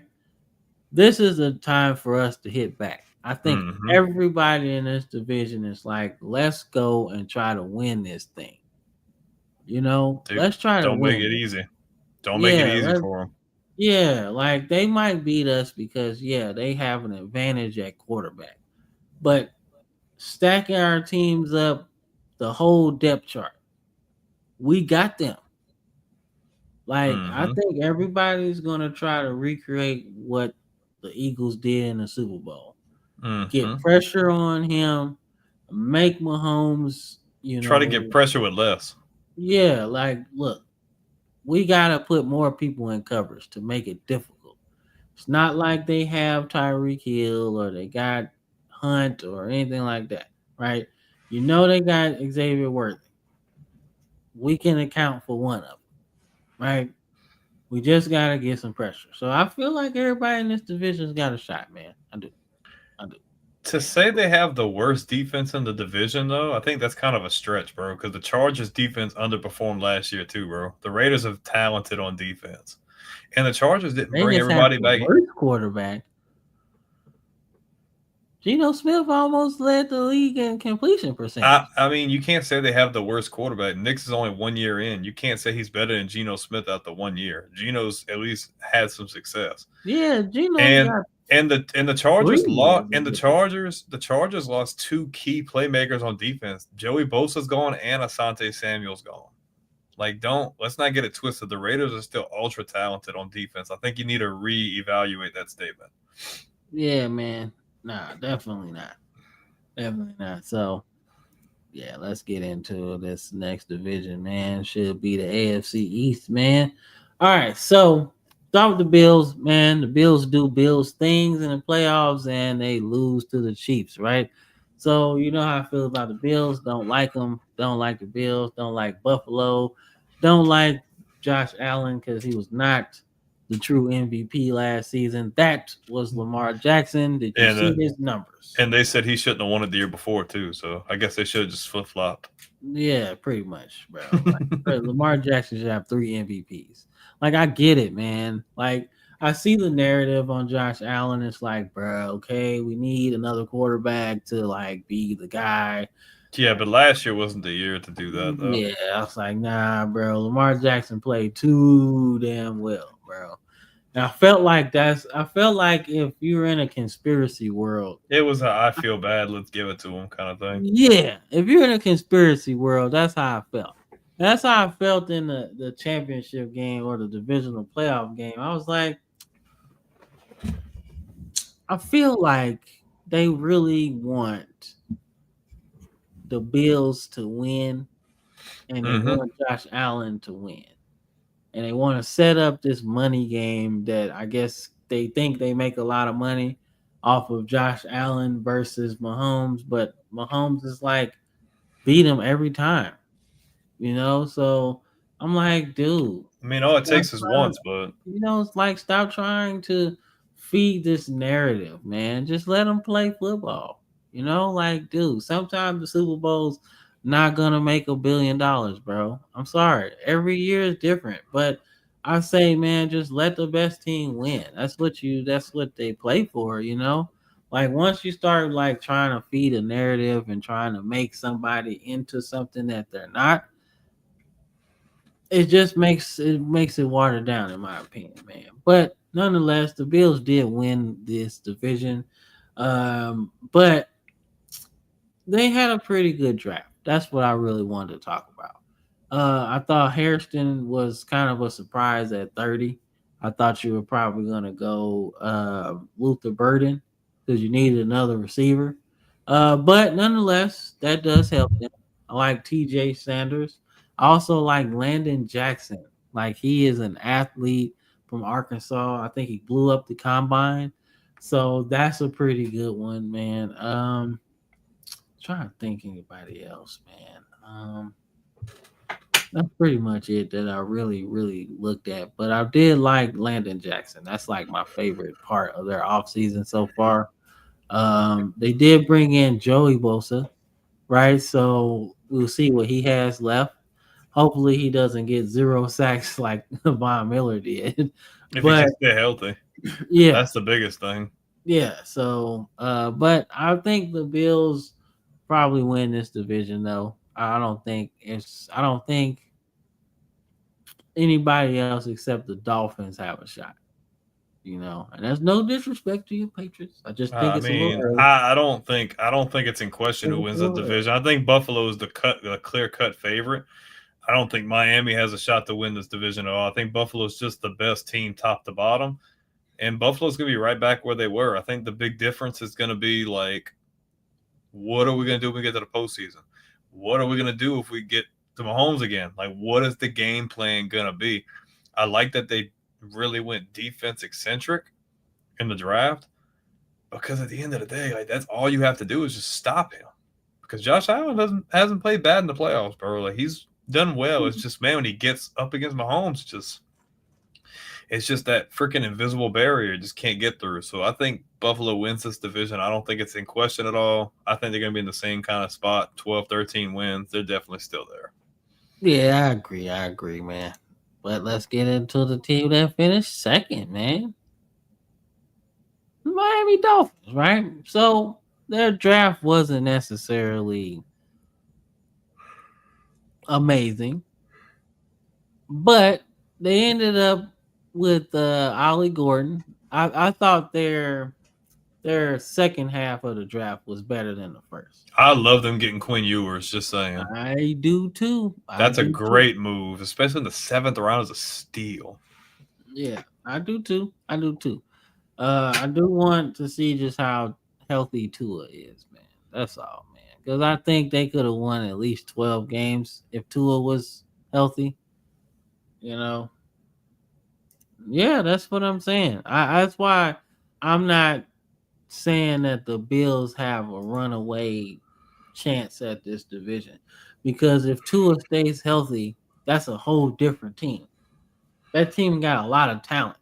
And if you got Tua on there with his 70% completion percentage, that can keep you in some ball games. Then you added Ollie Gordon, who may not be the most complete running back in terms of pass catching and pass blocking, but that's 10, 12 carries a game that you can give him, right? That spells your other running back that you have in A-Chain, right?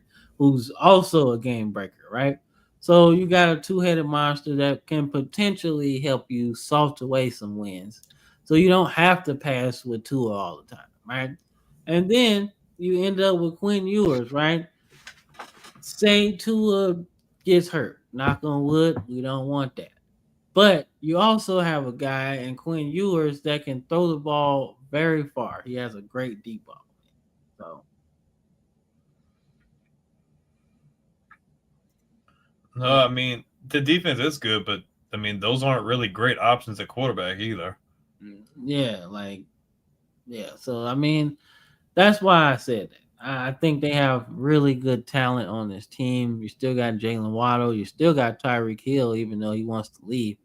But you still got some good talent, man. You really do. So I think as long as Tua can stay healthy, it makes the Dolphins interesting team to say the least. Interesting, right? I think French playoff team. French. Like they'll make it interesting at the end. But let's get into, I believe it was the Jets. The Jets were third, I think. Yep. So let's get into the Jets, man. So the Jets obviously have a new head coach. They also signed Justin Fields. So they're going young at quarterback again. But I love the draft that they had. I love the first couple ones are the best. Like in the first round, the second round, those are great picks. I love round 1 through 4. I love that. I love the tackle. You got hopefully your franchise tackle right there, or just a solid 10-year offensive line piece, right? That's the floor for the guy from Mizzou, right? That's the floor. Solid 10-year guy, ceiling 10-year All-Pro, right? That's what you would want. But if you got 10 years solid offensive line piece, cool, right? Mason Taylor, right? Good bloodline. You know he's good. He's got talent. He catches in the big games too. He's a good run blocker. He's a good route runner. So you got that. That helps Justin Fields a lot, right? If you got a tight end, you already got the receivers a little bit. There you go, right? But I love this corner. I don't know how to say his name, but he like 6'4" with like crazy long arms, bro. Like Florida State had a rough season, man, but he was a bright spot because he really showed out, man. I love Arian Smith because that gives you a little gadget guy slot receiver, right? You know you got Wilson, you got some other guys. He can line up in the backfield too, run the ball a little bit. That's cool. I like Malachi Moore. You know, talk about a 5-year senior. So he knows ball. So you can plug him in right now and play. You know, he can play the nickel for you. He can play, I'd say strong safety because he's more of a physical type than a ball hawk. So they really hit on their first 5 draft picks because all 5 of these dudes could play day one, in my opinion. Because you lose, I want to say you lost DJ Reed, so Thomas can be your second corner, right? You know, Malachi can help you as an extra linebacker, safety, whatever, right? You know, Mason Taylor might be your starting tight end, you know, but no, the dude from Mizzou's gonna start. So they really did good. You know, I don't think this is a playoff team. Nonetheless, I don't think so because I think they're missing some more stuff. But I do think they can steal some games. I think they win about 7 games this year, though. I will go about 7. It's all dependent on quarterback play. Yeah. Because if he plays anything like, if he's really productive, they can win some games. But if he struggles still, like that's going to be the difference maker. Their defense will keep them in games. I do too, man. I do too. But yeah. So then the floor is yours, man. Let's talk about your New England Patriots, man. Big spenders of the offseason, man. So the floor is yours. Let's talk about the New England Patriots. I think now the whole Gerard Mayo thing, I'm not going to get into that. I just don't think that he was really the right fit. Just me personally, I just don't think he had a strong enough personality. I don't think he's a bad coach at all. I like Gerard. I think Mike Vrabel was the right guy. I think he can just command the room, and he jumped right on it, reestablishing a culture. Free agency, man, the biggest spenders. Obviously, they had the most space. You bring guys like Harold Landry. You get all kinds of other guys, man. Caleb on Chason. I mean, you filled out a lot. Stephon Diggs, like you really filled out your roster and got better. Chill, bro. Chill, bro. I got it good, didn't I? I can't wait for you to rub it. Terry Crews. Yeah, buddy, with the glow sticks. But I think they did. No, you're good. They did really good at getting better positions of need as well as doing depth. I think they had one of the better drafts. Getting a statement piece at number 4, Will Campbell. Trevion Henderson's a versatile running back. You get Kyle Williams, who might be one of the biggest steals of the draft out of Washington State. He's a stud. Braden Swinson from LSU is really good. I think they just did really good all around. Yeah. Crazy spending on a few guys, but for the most part, like all they did was get better. Like all those areas that either they needed a piece, they got it. If they needed better depth, they got it. Like I think you bring Josh McDaniels back to run your offense. I think that was smart. I think he'd be really detrimental in the development of Drake May. We've seen what he can do. You've seen what he did with Mac Jones. We've seen what obviously he did with Tom Brady. I think that was a great move. I think New England's in a really good spot. I don't think, and this is biased aside, I don't think New England comes in last. I think they're talented. I think they're really talented. Vrabel is a really good coach. I don't think he gets enough credit for what he was able to do in Tennessee. New England could be fighting for second or third place. It really all depends on how injuries shake for everybody and how all the teams perform. but their free agent class was solid. I thought their draft class was solid. You're coming into year 2 with Drake May in a much more stable situation.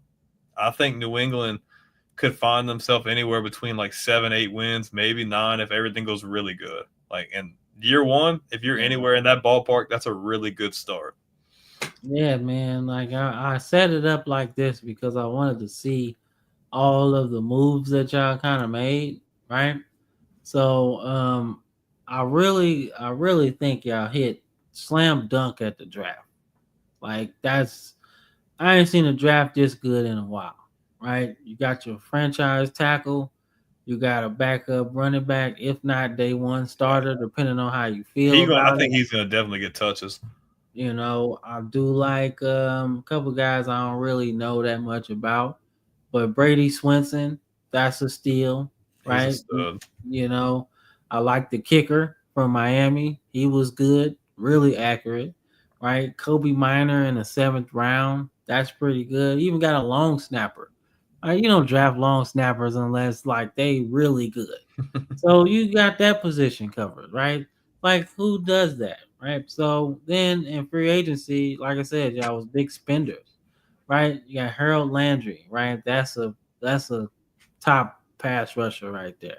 Carlton Davis, I thought wasn't overpaid just a little bit, but you know you need that other corner outside of Christian Gonzalez, right? So he's gonna help you. Morgan Moses is if you didn't start Will Campbell, right? Morgan Moses is a good veteran for him to learn behind. You know, Moses has been everywhere. He's been a starter for a long time. You can trust him on that blind side of Drake May because he's been doing it for a while. Will Campbell can be the right tackle. And then as you phase out of Morgan Moses, then Will Campbell moves to the left, right? And there's always the stigma of his short arms, right?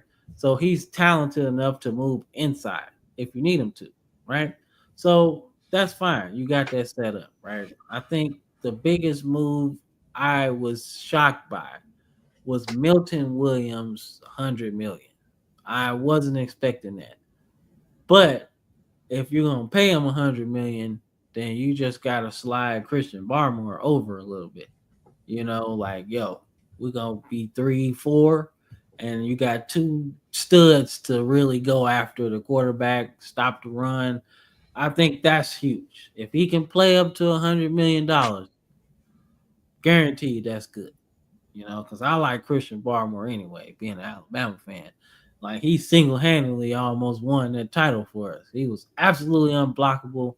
So, I think he had like a sickness or something that kept him out for a while. But it's good that he's back, and Milton and him should be really good. So, I agree with you. This team is not going to finish last, man. So, let's get into the next division, which should be the South, I would think. Yep. Yeah, the South, baby. So, all right. So, the Houston Texans, man. All right. Team's different. Team's way different than it was a couple years ago when CJ Stroud took over the league for a little bit, right?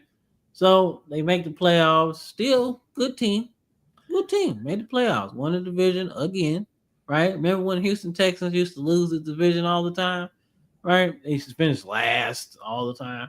Now the Houston Texans are first, man. They've kind of moved away from that Deshaun Watson era, and they've started the CJ Stroud era, man. And some of the moves they made this season, like trading both your tackles, yeah, that was very questionable. Why? Why would you trade? Like, I think he's gonna be good as well. Touchdown troop. I think he's gonna be really. He's gonna get a lot of looks because Dell is hurt again, and Tank Dell is a stud when he's healthy. Imagine if they had both of them healthy. Yeah. So, interesting moves to say the least, man. I don't know, but they did pick up. I want to say Joe Mixon. I want to say they got Nick Chubb. They have They have Mixon and Chubb. Yeah, okay. That's nasty. Yeah, so that helps you out a lot. But you trade your tackles away. So it's like I think they went and addressed it. I think they just went younger, but I like Tunsil a lot. I wouldn't have freaking. I do too, man. I do. So, but should be interesting, man. I do think that they win this division. Mm-hmm. I don't think it's a win, but it's like, but it's like 11-6 or 10-7 again. Mm-hmm. Because I think they lose a lot. I think they lose some games that they're supposed to win because of that offensive line. But they win some games that they're supposed to win or not supposed to win because of their running game. Kind of ironic, but I do think they win the division. I don't feel like this division got a lot better. I think Houston's still the favorite. I don't think it's a shoe-in. I just think they have the most talented roster in the division. Okay. Yeah, I agree with that. I ain't mad at that. All right, but let's get into the next team, bro. Let's see what we got on the next one, man. This should be Indy. Mm-hmm. Yep. It is, man. So Indy made a lot of good moves. This is another draft that I love. Okay. I love Tim Smith from Alabama. That helps you inside. You got him late in the draft. I love Riley Leonard, right? Maybe you find a spot for him on the team. But DJ Giddens, if anybody needs a Robin to their Batman, it's Jonathan Taylor. He is the straw that stirs the drink for them offensively the last 6 years, 5, it seems like. Oh, we're just going to hand the ball to Jonathan Taylor. Oh, just hand the ball to Jonathan Taylor. We just hand the ball to Jonathan Taylor. No, you need the rest. DJ Giddens from Kansas State single-handedly won that game that they played against Colorado. He was absolutely physical force to be reckoned with, man. I love that. Right? I also love their first 2 picks. I love Tyler Warren and JTT, right? Dude, that was a stud pick. That's nasty, bro. They drafted dude last year in the first round from Cal, I want to say, from defensive end. Didn't they draft Latu last year, or was that the Chargers? From that was Latu. That was them. Latu wasn't from Cal though. UCLA. Same difference. They suck. Anyway. Same difference. They suck. But nonetheless, they got an interesting question this year, man. What they doing at quarterback, which Touchdown Troop says, man. Anthony Richardson still get the nod, I feel like. Week 1, I think Anthony Richardson will get they just have a lot invested in him. So I think he gets the nod week 1. And depending on his play, if he isn't like turning the ball over, if he's actually completing the ball to his receivers, because his completion percentage was straight cheeks, the Colts will be okay. But if you get 3, 4, 5 games in and we're seeing similar quarterback play than last year, I don't think Steichen's going to hesitate to bench him because he knows his ass is going to be grass if he does not do that. So, and Daniel Jones isn't the worst. He's competent. He's proven that he can do okay. And Steichen can't afford for them to start off really bad. So I think it's going to really – I think A-Rich is going to get the start, but we'll see what happens. Yeah, that was dumb. I ain't never seen that. About his rap video. Yeah. Throwing it like Drew Brees. Like, nah, bro. You got a long way till you start passing for 69% completion percentage, player. And I think Drew Brees might have averaged that for his career. He threw over 70 plenty of times. Yeah, see what I'm saying? 72, 73. So, yeah, bro. Nah, you ain't there yet.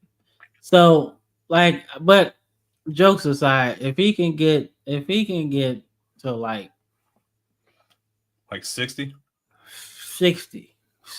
61, you win some ball games with that. Mm-hmm.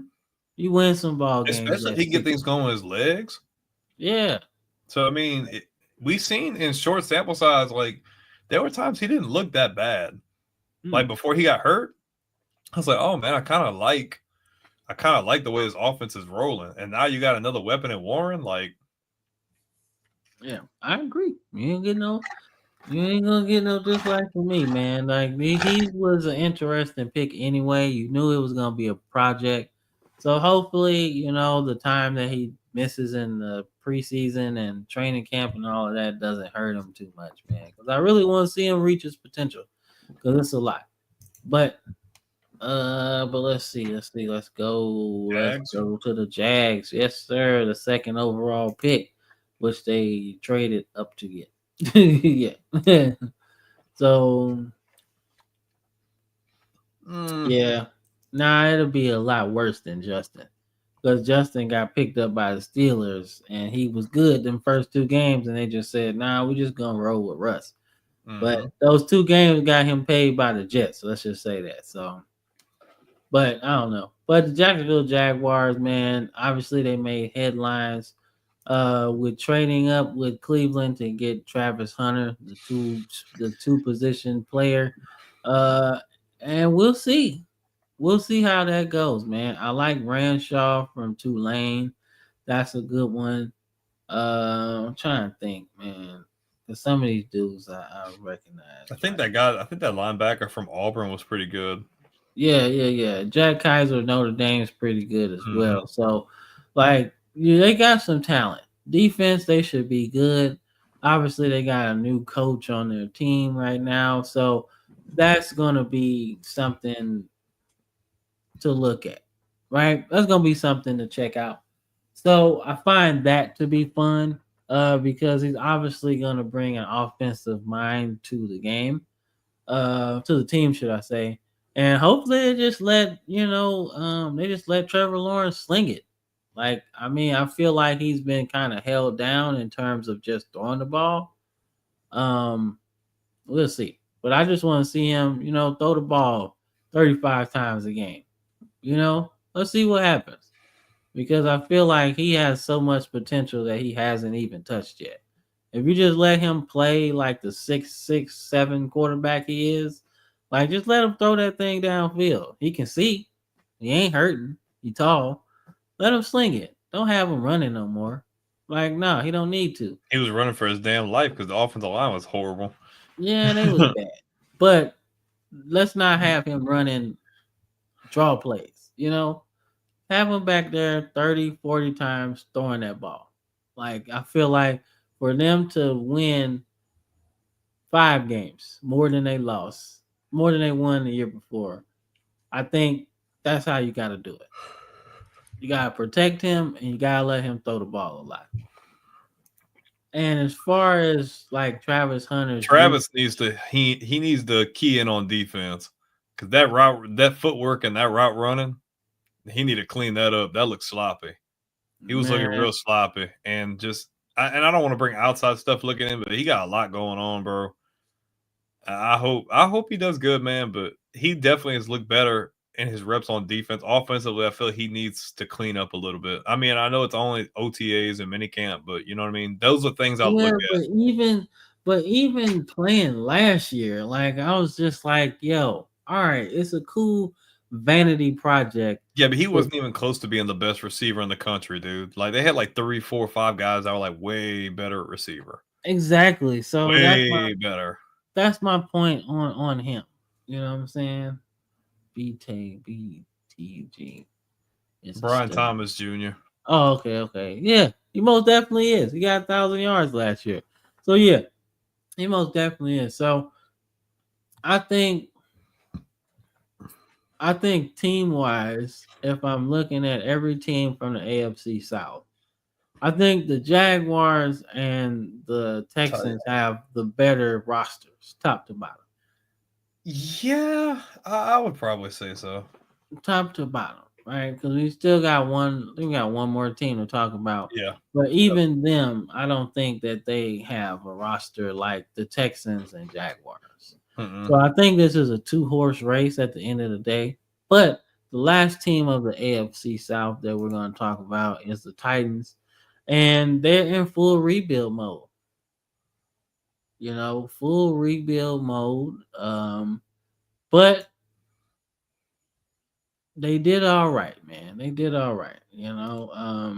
Yeah, I think he should have won. There's no point in being sorry. We all agreed on that. Yeah, We I said that think all he year should have last year. won too, man. I like Travis, but man, what he was doing every week, you know, Like damn near, like I mean, dude, outside of like one game, dude probably should have broke Barry Sanders' record. Like, let's just become. And I feel like if you're sniffing that, you got to give it to him, bro, because that never happens. Like we've only seen that get close like a couple of times. Like yeah, he and a was just couple dominant. times only count towards the total score. If we stopped at the regular season, nobody got close anyway. You know what I'm saying? Like if you just count the bowl games and shit, you know, No, he got close in the regular season though. He was yeah, killing it, bro. yeah, you And know, again, and it's not just crappy competition. He ran on Oregon too. Like Oregon was the top number one team in the country yeah. at one Oregon point. So, almost lost that game because of him. So that's my whole thing, man. I like Travis, and I think that's why he won because he was it was about the money too. yeah. See, that's where I was going. He was the money maker. It's just he's the popular. It's just one of those things. Yeah, It's that's what stupid. the Heisman has become. It's stupid, but Like I mean, but that's what the Heisman always been though. yeah, but Like it's you a can't lot tell more me. obvious now, though. Yeah, like when Reggie Bush won, yes, he was the most exciting, but the best player was probably Vince Young. Yeah, but I feel like, but that's not the same comparison to me though, because I feel like they were both playing at a really, really, really high level, and Travis played pretty damn good at corner, like top tier in corner. But receiver was just kind of like, okay, well, he's like the main option outside of like Horn, so yeah, he's gonna get a lot of looks. You know what I mean? Like with Bush and them, they were like the staple of the offense, pretty much like the staple of like their side of the ball. You know what I Yeah, mean? I can see that. I can see that. Like I said, man, I still just think Travis was. I thought his defense was better than his offense. By far, I agree. Like No disrespect, but because he was legit shutting the field down because yeah, you couldn't throw his way because he'll probably catch it and house it on you.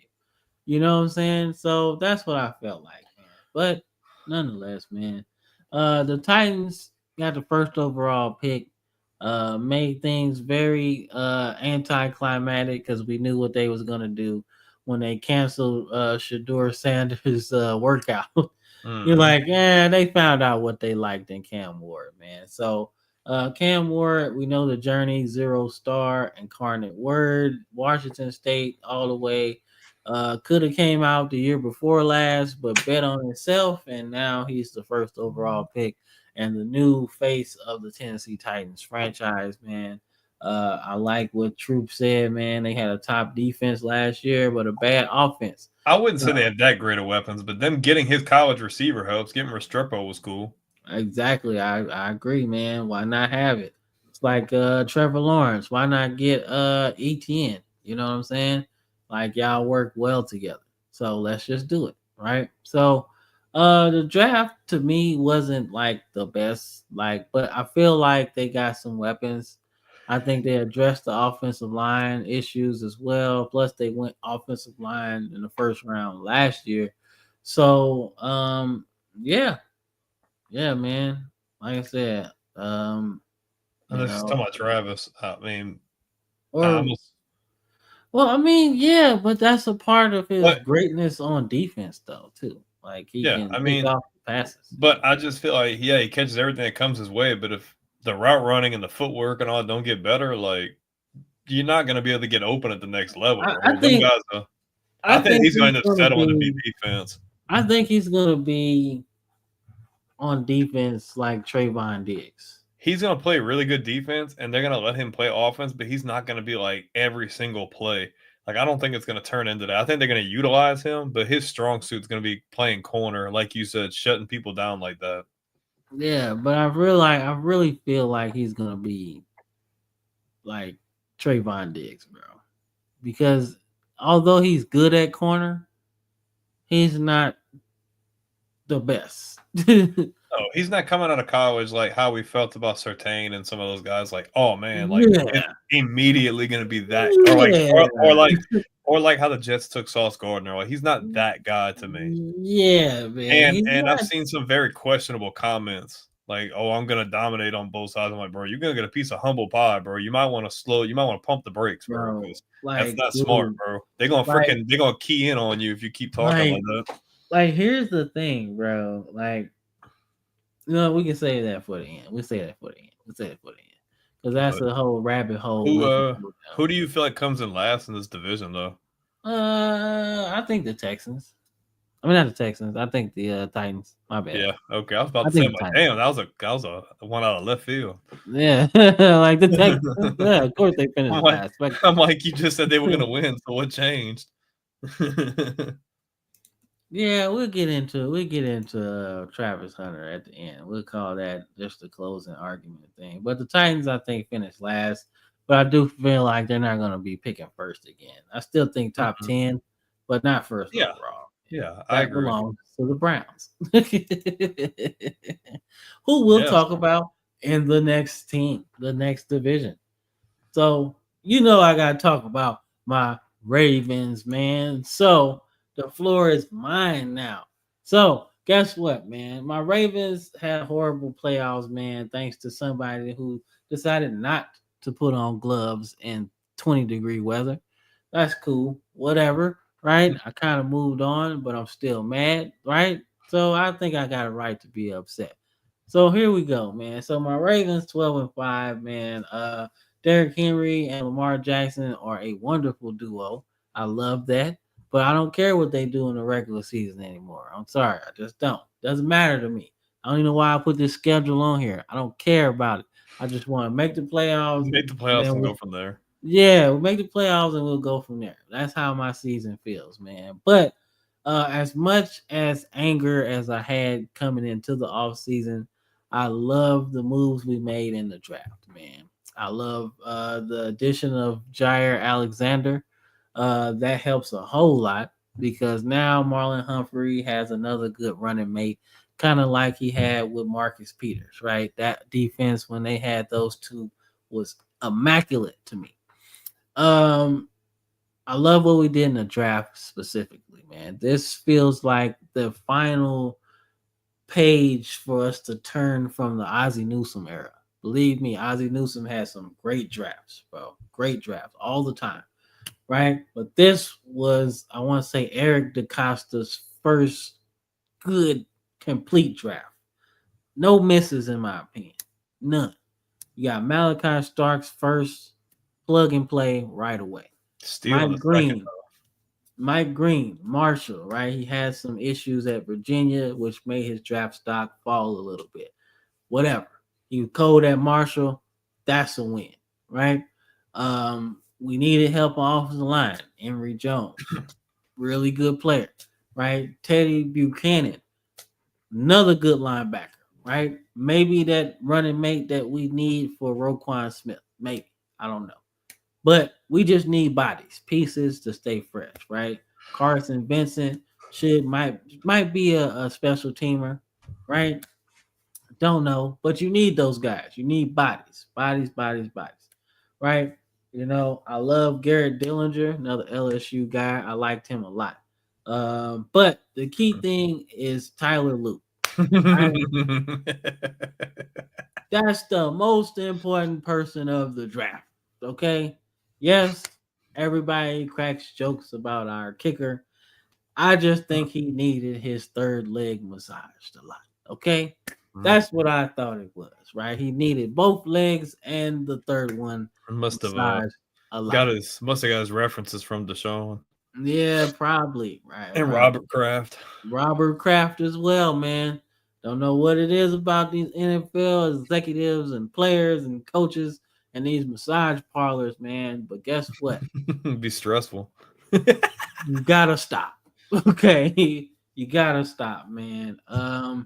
So Tyler Luke is the most important player of this draft, man. You have very, very big shoes to fill, man. All right. You got a perennial all-pro kicker that you're replacing. One of the, if not the best kicker of all time, like you have big shoes to fill. So whatever jitters you have early in the season, get that shit out the way. Okay? Because I'm gonna need you to make me some kicks, okay? Because you're gonna be my kicker on my fantasy team. So I'm gonna need you, and we're gonna need you. So you got to get it together, all right? You know. Let me see what he say. Yeah, we'll talk about that later. So it's a Derrick Ryan too. I don't know. Yeah, bro. He trying to get that movie deal, bro. Yeah. I don't want him to though. I don't want him to hit 2,000. That's too much going into the playoffs. I settle for 1,613 wins. I'm good. I don't need 2,000. I don't even need 5,000 passing yards. I don't need 1,000 rushing yards from No, Lamar. y'all just need to put y'all head down, get through the regular. Y'all need to have the Chiefs mentality. Y'all need to be like, look, we're gonna win the regular season. When we get to the playoffs, it's time to lock in. None of these stupid mistakes. We know who we are. We know what we need to do, and just win the freaking games. That's all y'all need to do. That's it, man. Shit, probably. I don't know, but I do know like we was okay on the offensive line. We weren't like the best because there was some games, especially in the playoffs, we just didn't run very well. Like, so Lamar had to pass a lot. And like I said, you know how I feel about Lamar passing too much. When he started doing that, we lose a lot of games. So we gotta start moving. So yeah, we probably started some young offensive linemen, man. But it feel like we just gonna start some more. Like, cause we trying to find that right balance, right? So, but Mike Green was definitely my favorite outside linebacker in the entire class. I think he's a stud. The fact that he slid that far is criminal. There's no way dude should have slid to them in that spot. It's insane. And when I seen them on the clock, I said, bro, if they don't take him, they're nuts. They yeah, and one thing about the Ravens, man, we don't care about no off the field issues for real, man. Y'all crazy. You know what I'm saying? We're gonna find out. And we found out that, you know, Tucker was a creep. Okay. So doesn't happen. But, you know, it happens. So, but whatever, man. Ravens, Super Bowl champs. That's my pick. Oh man. Well, you have until next Sunday to revisit that. No, I don't, man. So no, I don't. I'm not revisiting anything. That's the pick. Let's hope not. Let's hope not. All right, so the Steelers, man, make the playoffs, but they ain't do shit. We took care of them. They made some pretty interesting drafts. I mean, they got Derek Harmon, right? That helps the middle. Sawyer was a great pick. Jack Sawyer was good. Yeah, but Caleb Johnson was better, bro. Yeah, I agree. That's your running back one coming into the season, hands down. Will Howard, great pick. Should have been the starter in my opinion, but they chose to go with Aaron Rodgers. You know what I'm saying? Whatever. Yoga massages and incense in the locker room. Yeah, bro. Mushrooms. Mushrooms and incense and hot tea. Ain't no Cam Kurtz, man. Nah, man. We good. We good. I'm gonna have to make a graphic for that. Nah, man. We good. We good. Ain't no Kurtz, man. I like touchdown true. Yeah, nah, we done. We good. The Cam curse. Bro, if the Ravens win the Super Bowl, bro, you ain't gonna tell me shit. If he wants the Ravens to win the Super Bowl, he needs to pick the Bills to win the Super Bowl. I'm not doing it. I guess the Ravens ain't gonna win then. That's fine. I'll take it. Fuck the Bills. Not doing it, bro. Not doing it. Who gets a harder F in that situation, Cleveland or Buffalo? Ooh, that's a hard one, huh?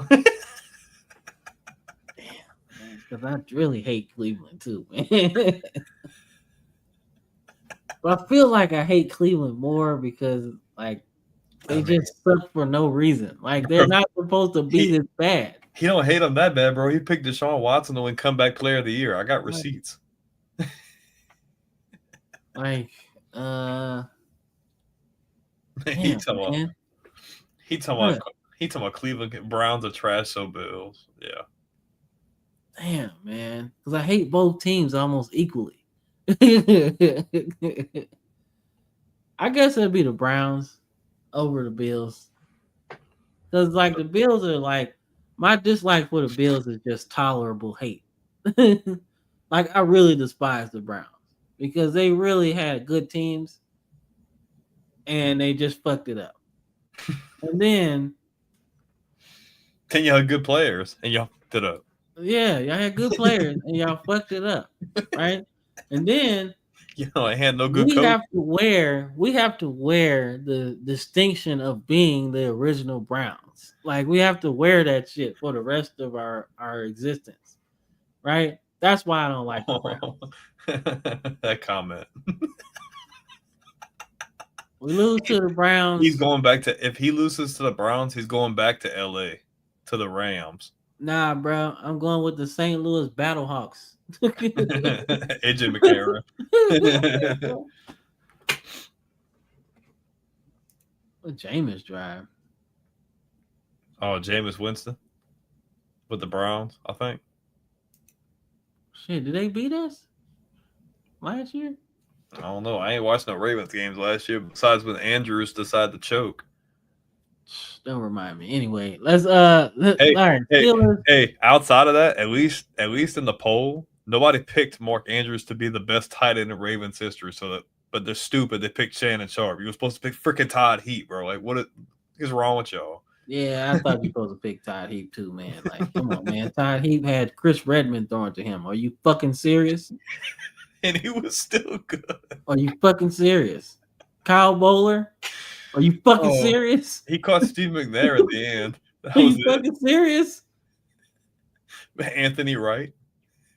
Are you serious? Yeah. Anthony Wright.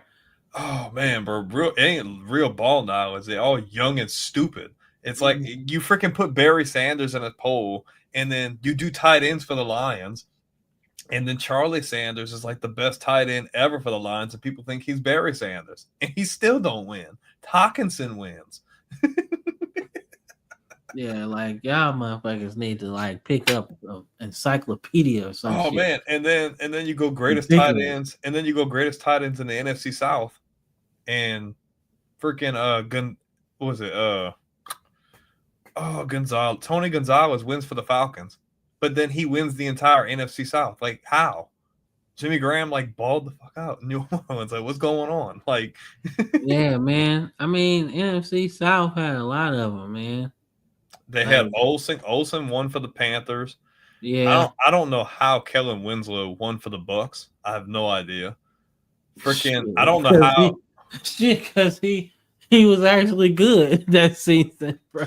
But freaking Atlanta, freaking Algie Crumpler probably should have won because I feel like he was probably their best tight end. Yeah. And then Jimmy Graham won for the Saints, which was true. Yeah, because Jeremy Shockey was probably at the end of it. He won for the Giants, but he didn't win for the NFC East edition though. That's gonna be Jason Witten. Yeah, Jason Witten cold. Yeah, he got like 1,000 catches, like 2 yards though, but that's okay. He still pick up first downs and shit. But yeah, touchdown troop. Yeah, still is a retirement home. I don't think they're gonna be that good. I think they'll still be relevant. Like maybe 8 wins. I don't know. This year might be a year that they might slip, bro. They might miss the playoffs, bro. Like, because there's another team in the North that could give them a run for their money too. So I don't know. Like I felt way better. I felt way better about the North last year than I do this year. Like I feel way better about the West this year than the North I do this year. Yeah. In my opinion. Yeah, the North was cold last year. Shit, yeah. But or it was supposed to be cold outside of Cleveland. Yeah, bro. Cleveland dropped the ball, bro. Oh my god, bro. Like, but to be honest, Cleveland would have won at least 4 more games if Deshaun Watson was playing. If they had Houston Deshaun Watson, we wouldn't even be having this conversation. Yeah, but we got I don't know what Deshaun Watson we got, but that's the great value Deshaun Watson. Yeah, this ain't the same dude, man. Like, I don't know if it was the money he got, all the turmoil he went through. Too much massages, bro. You got 2 lakhs. Yeah, bro. Well, we got the Bengals, man. Damn, they didn't get no. Every other team got like different like displays on their slot, and the Bengals didn't get nothing. All right, hold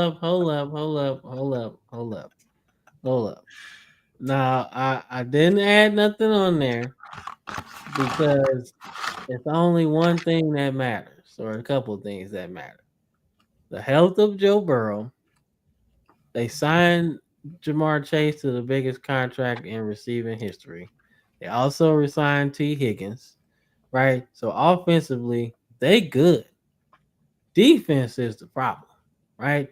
So it's no secret that the Bengals have not signed Shamar Stewart. It's not a surprise. They also haven't signed Trey Hendrickson, right? So technically, you got worse on defense than you were last year. Yeah, because I feel like Shamar Stewart was supposed to be your safety blanket for when Hendricks ends up leaving.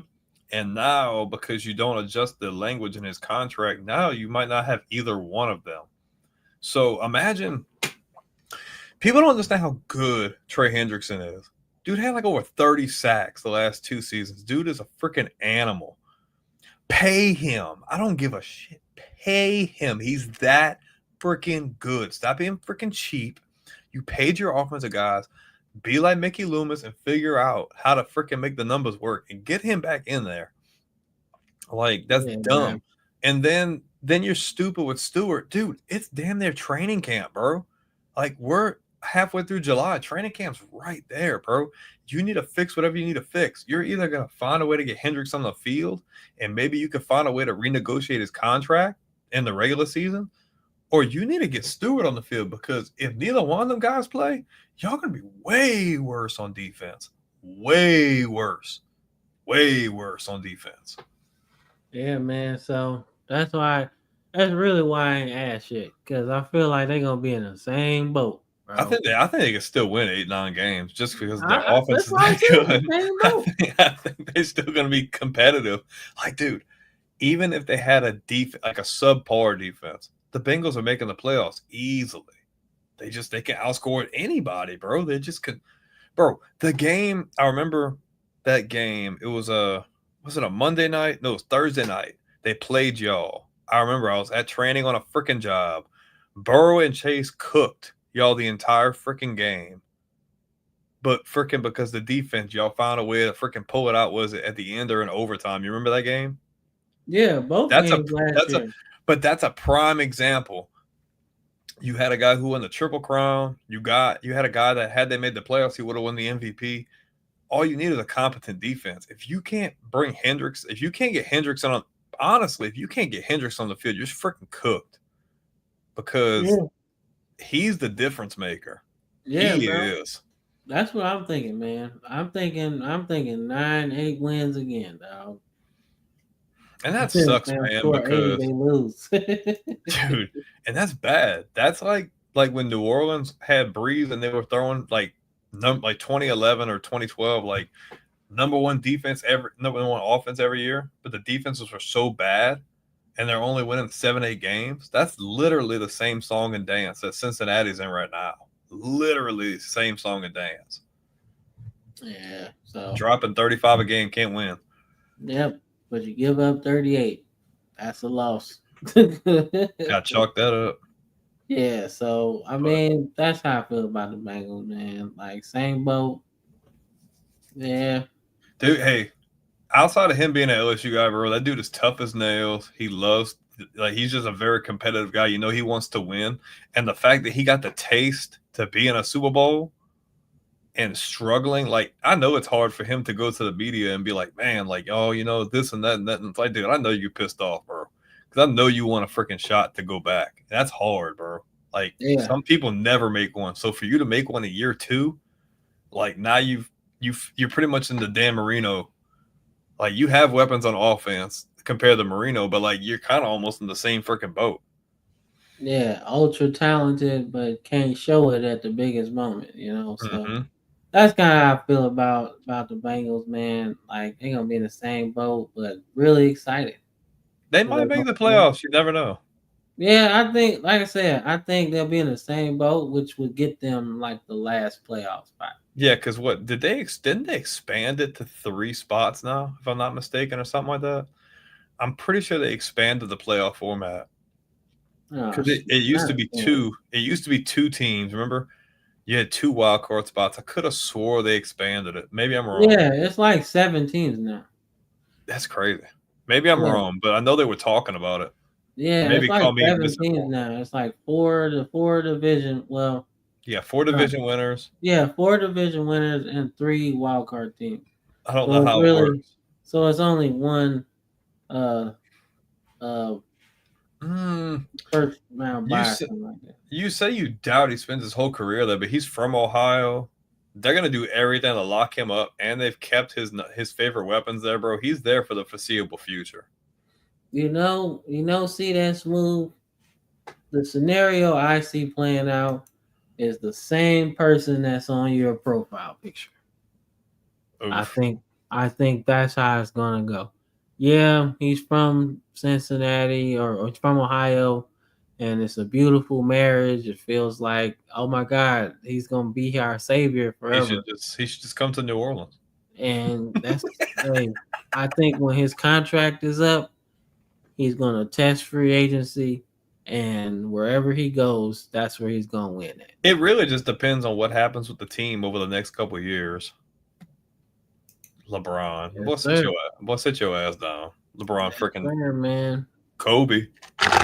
Yeah, I'm a Kobe guy, but my whole thing, like I said, I won't stay on it that long. But my whole thing about LeBron James is that when I watched Kobe Bryant, I felt those performances.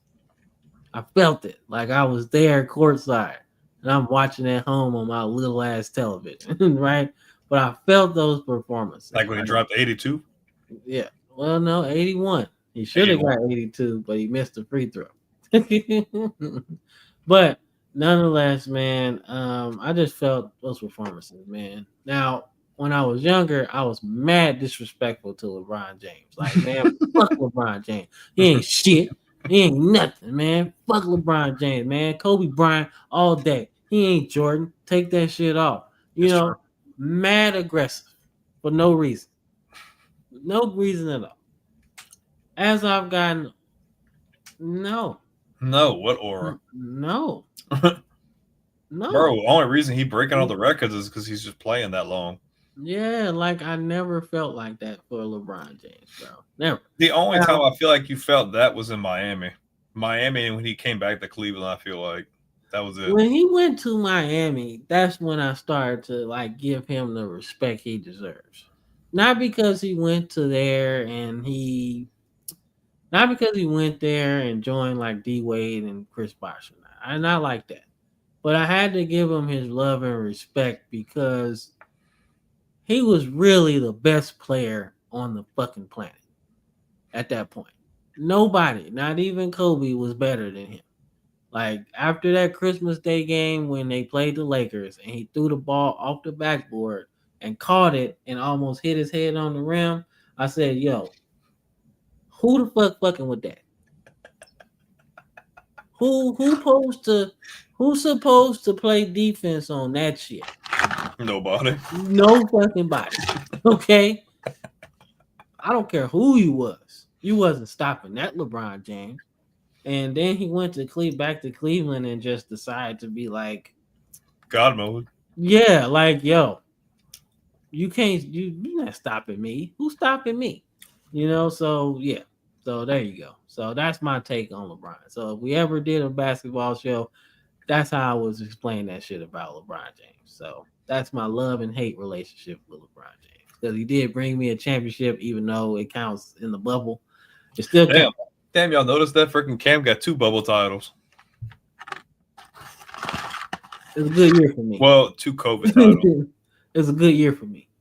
Not a good year for anything. Yeah, it's a bad year for everybody else, bro. But 2020 was a good year for me, man.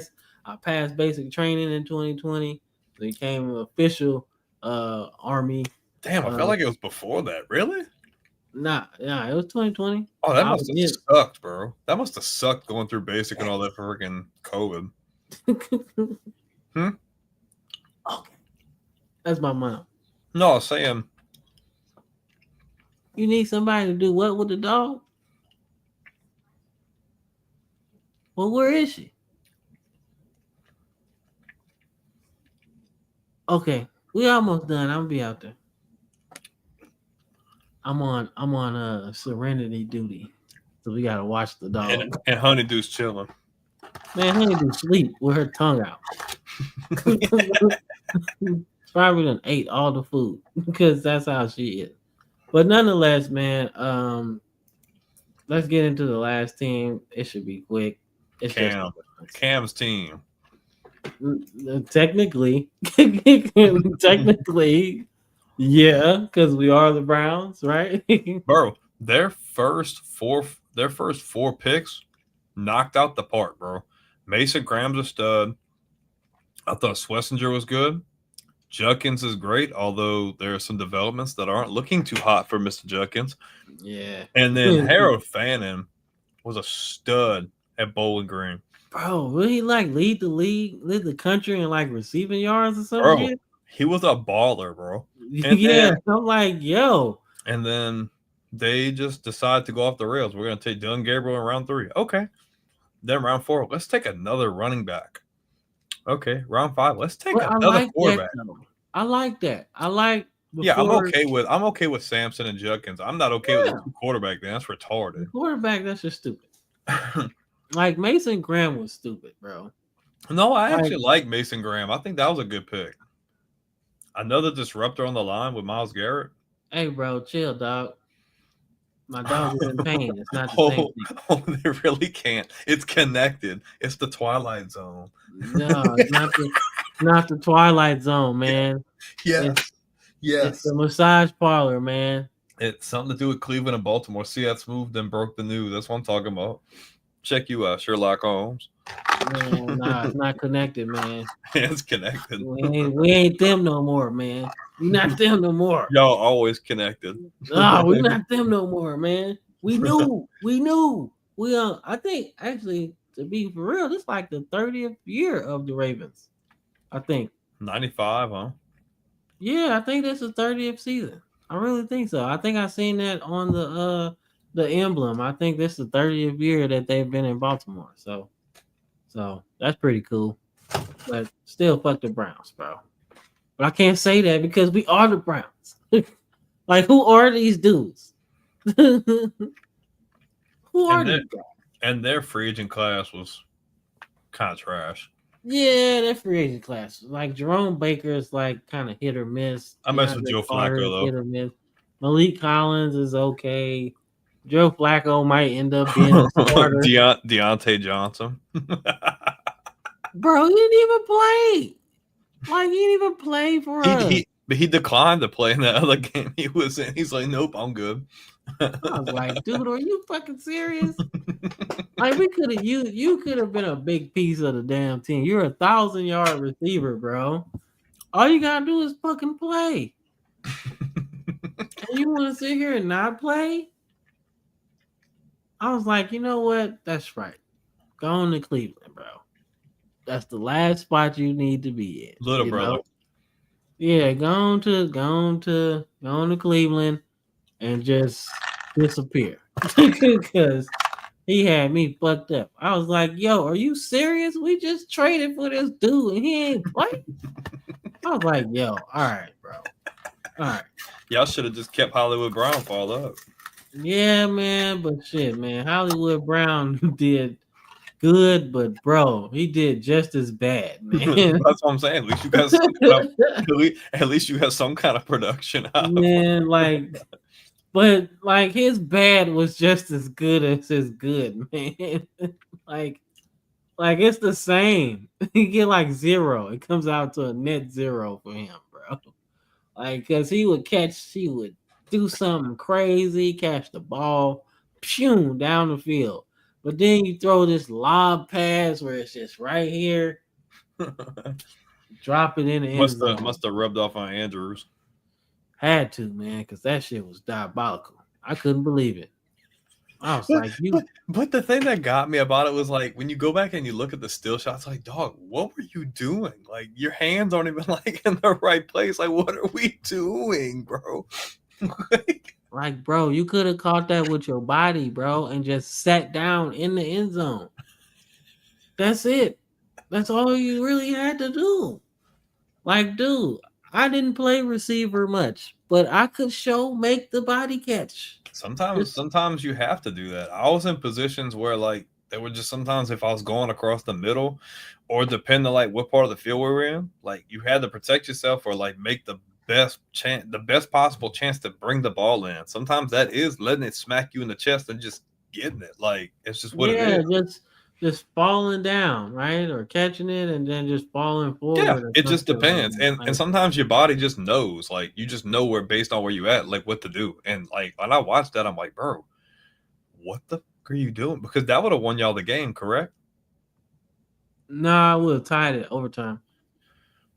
And Lamar did the right thing by taking a lot of the responsibility. But I'm like, dog, nah, dog. Like, Homie shouldn't have man, look, dog. I'm sorry. You can be as leadership friendly as you want to. You can do that, but that's a play you gotta make. Y'all been fighting all game trying to just get the momentum back because Buffalo was like doing their thing. They didn't even play their best game. And for Lamar to drive all the way down the field when people say he can't pass, he can't do this, he can't do that. But he orchestrated a game-winning or a game-tying drive. And all you had to do is catch the ball. And for his whole tenure, Mark Andrews has been his number one target. So if you're the Bills, I would have just tried to defend him.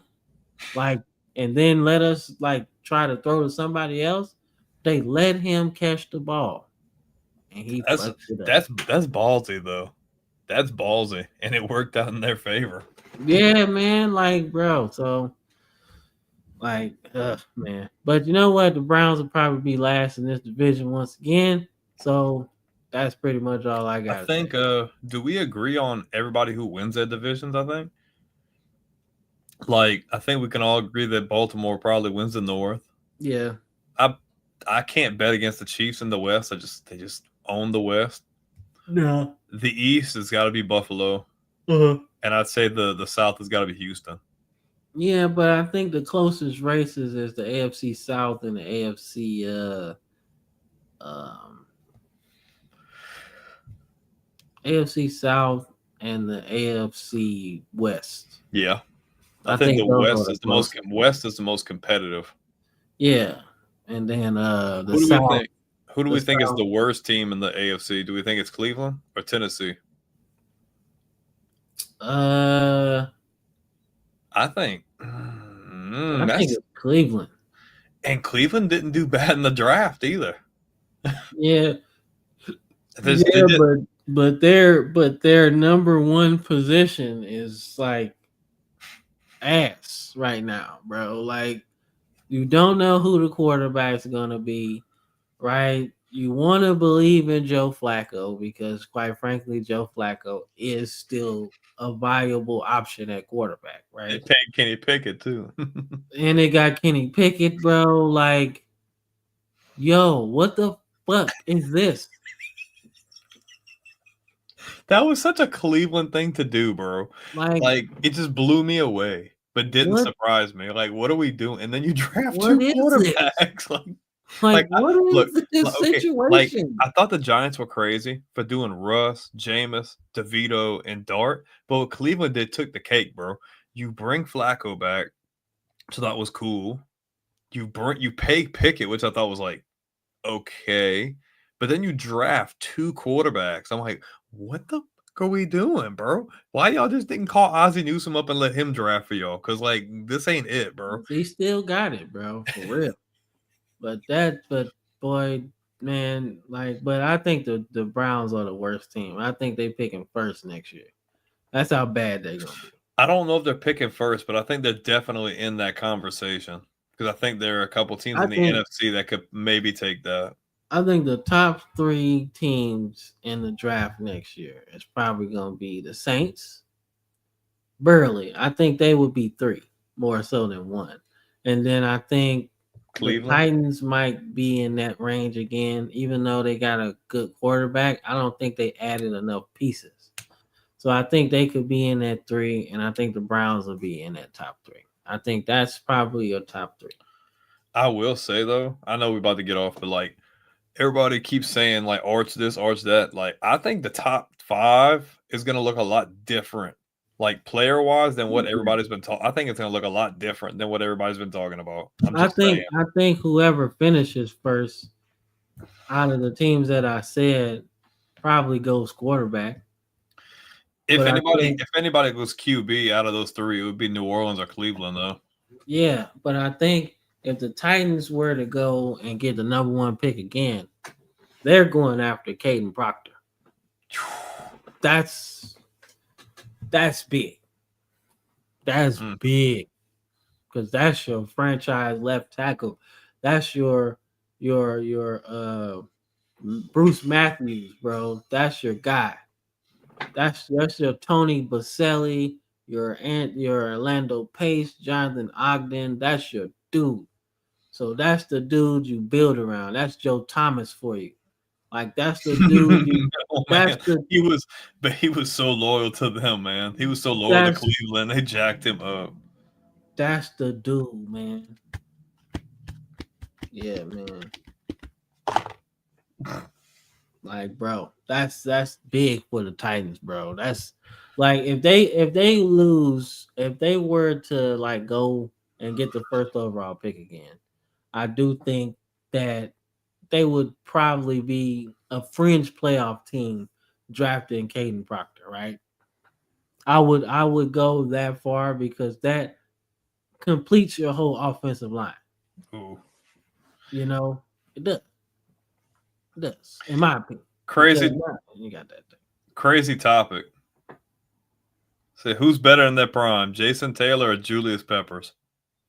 Actually, I would actually say Jason Taylor. I'll say Taylor. Yeah, because well, hold up, we'll get into that. Hold up. Well, I figured I know we were. The Browns suck. Let's just say that. Okay, AFC title game or AFC. God damn it, man.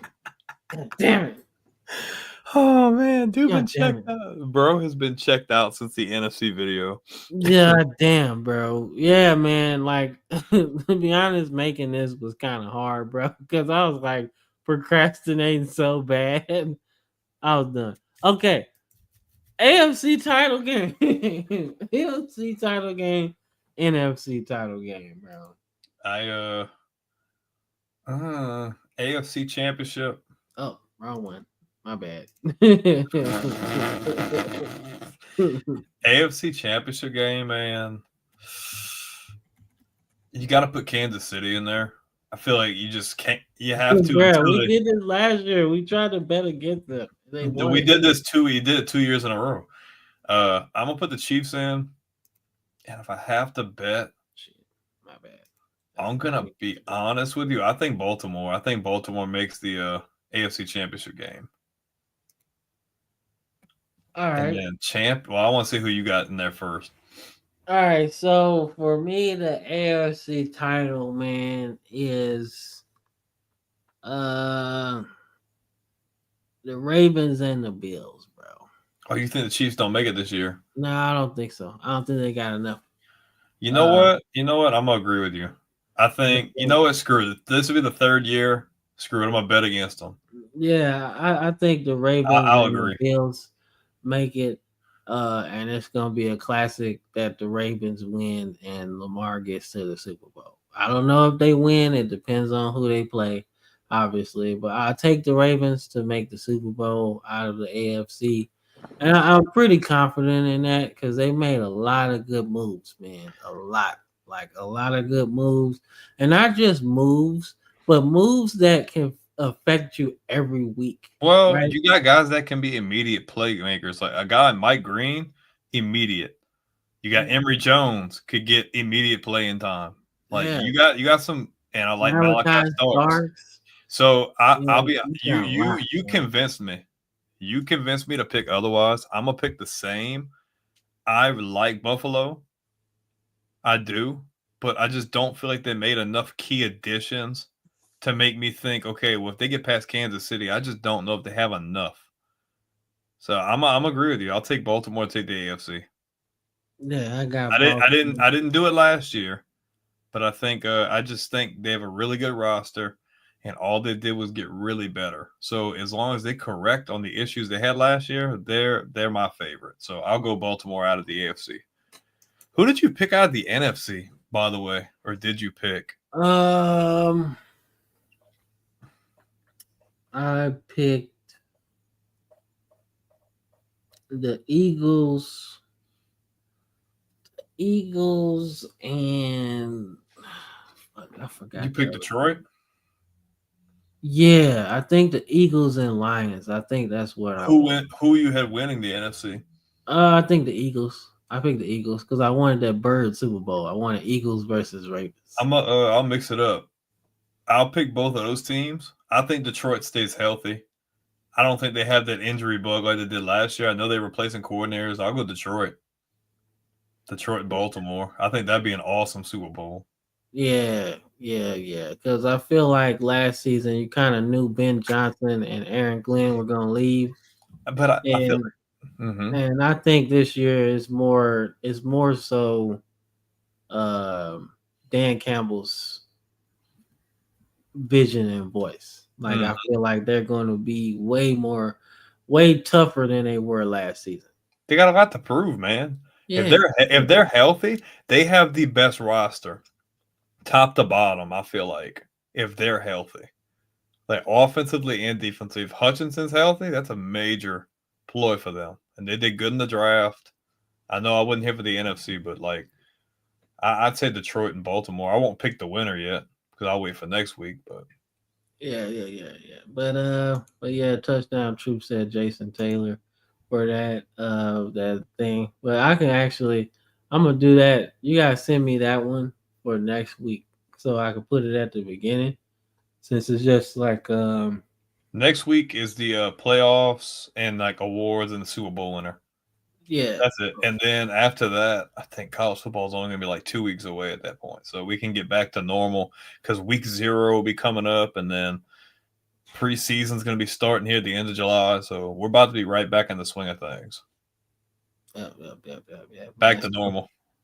Yeah. So, but yeah, man, I think that's it, man. We broke down the AFC, the NFC. So y'all tell us what y'all think, man.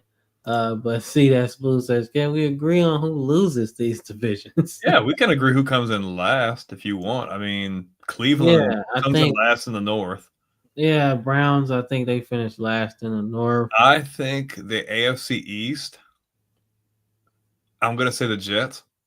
I just think the Jets are in the worst situation. I think New England's in a better spot. Yeah, I feel like New England added enough. And that's not being biased. Like, I think the Jets have a good defense, but I just don't know what their offense is going to be like. You know what I mean? No, truthfully. I don't know. I don't know what kind of team they're going to be, honestly. So I like Aaron Glenn a lot, but the AFC South, I think we both agree Tennessee. He said, no. We shock you all. Yeah, we'll shock you all. Hey, I would love to see Justin Fields play good. I love Justin Fields. Yeah, me too. I thought he got the shaft in Chicago, honestly. And he got the shaft in Pittsburgh, too. Yep. So. But the South, I think Tennessee. The AFC South, I think Tennessee comes in last, bro. I think the Colts are just going to be better. Yeah, I'd say the Titans. I think Tennessee's got good people. I think they're another year away from being. Okay. The real question is the AFC West. Who comes in last in the West? Man, you know what? Man? I'm going to throw a hot take out there. I'm going to throw the Chargers. I was going to throw the Chiefs, bro. You think the Chiefs are good? Hold on, wait a minute. We got to clip that one. See that Smooth. You held them accountable for the Jalen Milroe thing. You heard it here. Wow. All right. Wow. So wow. You think they might? So you think they might struggle a bit?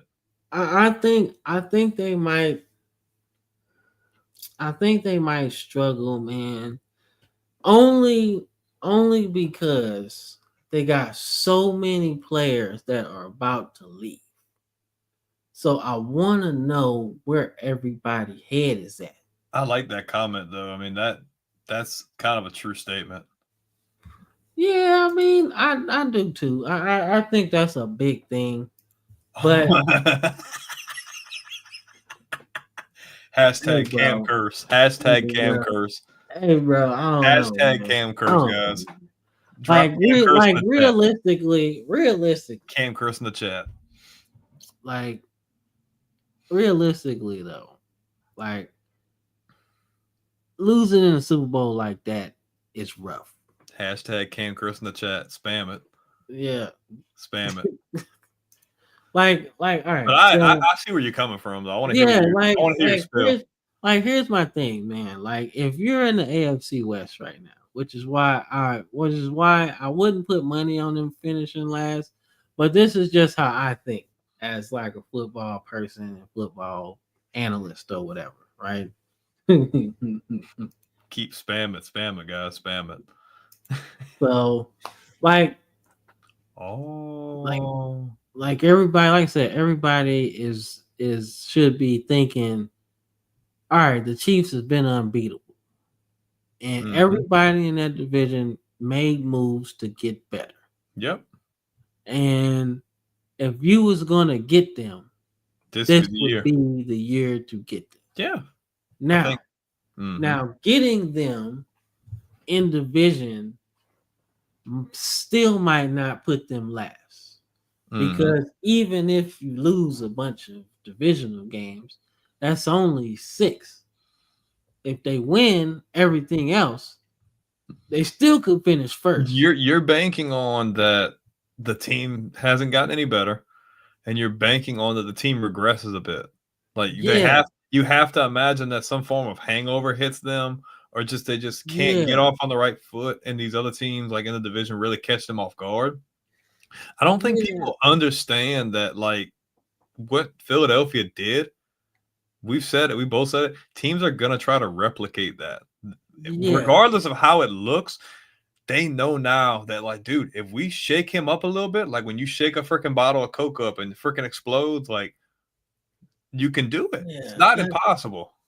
Yeah, that's my thought process when I say that the Chiefs would finish last, because this is a very competitive division. It has to end at some point. Everybody got better. Even the team at the bottom got better. And the only thing that was different about the Raiders last season is they didn't have a quarterback. But the last few years they've been playing Kansas City tough without adequate quarterback play. So now you got Geno. So now you got at least adequate quarterback play. And a running game. Not the best. And a running game and more weapons. A running game. More weapons. Look at the Chargers. And the defense. They upgraded their running game. They got 2 good backs. They got 2 good receivers. The Broncos they got an okay defense, right? But they can score with the Chiefs because they have the offensive weapons. Defense is my concern, right? And then what's the other team? Broncos. And then the Broncos got better too. Got better on defense. And they signed Evan Ingram on offense. And they got better on offense. When you look at the moves that everybody has made in this division, I didn't see anything like that from the Chiefs. I didn't see none of that. Now, the thing that they have above everything else, quarterback, is Patrick Mahomes. Yeah. Right?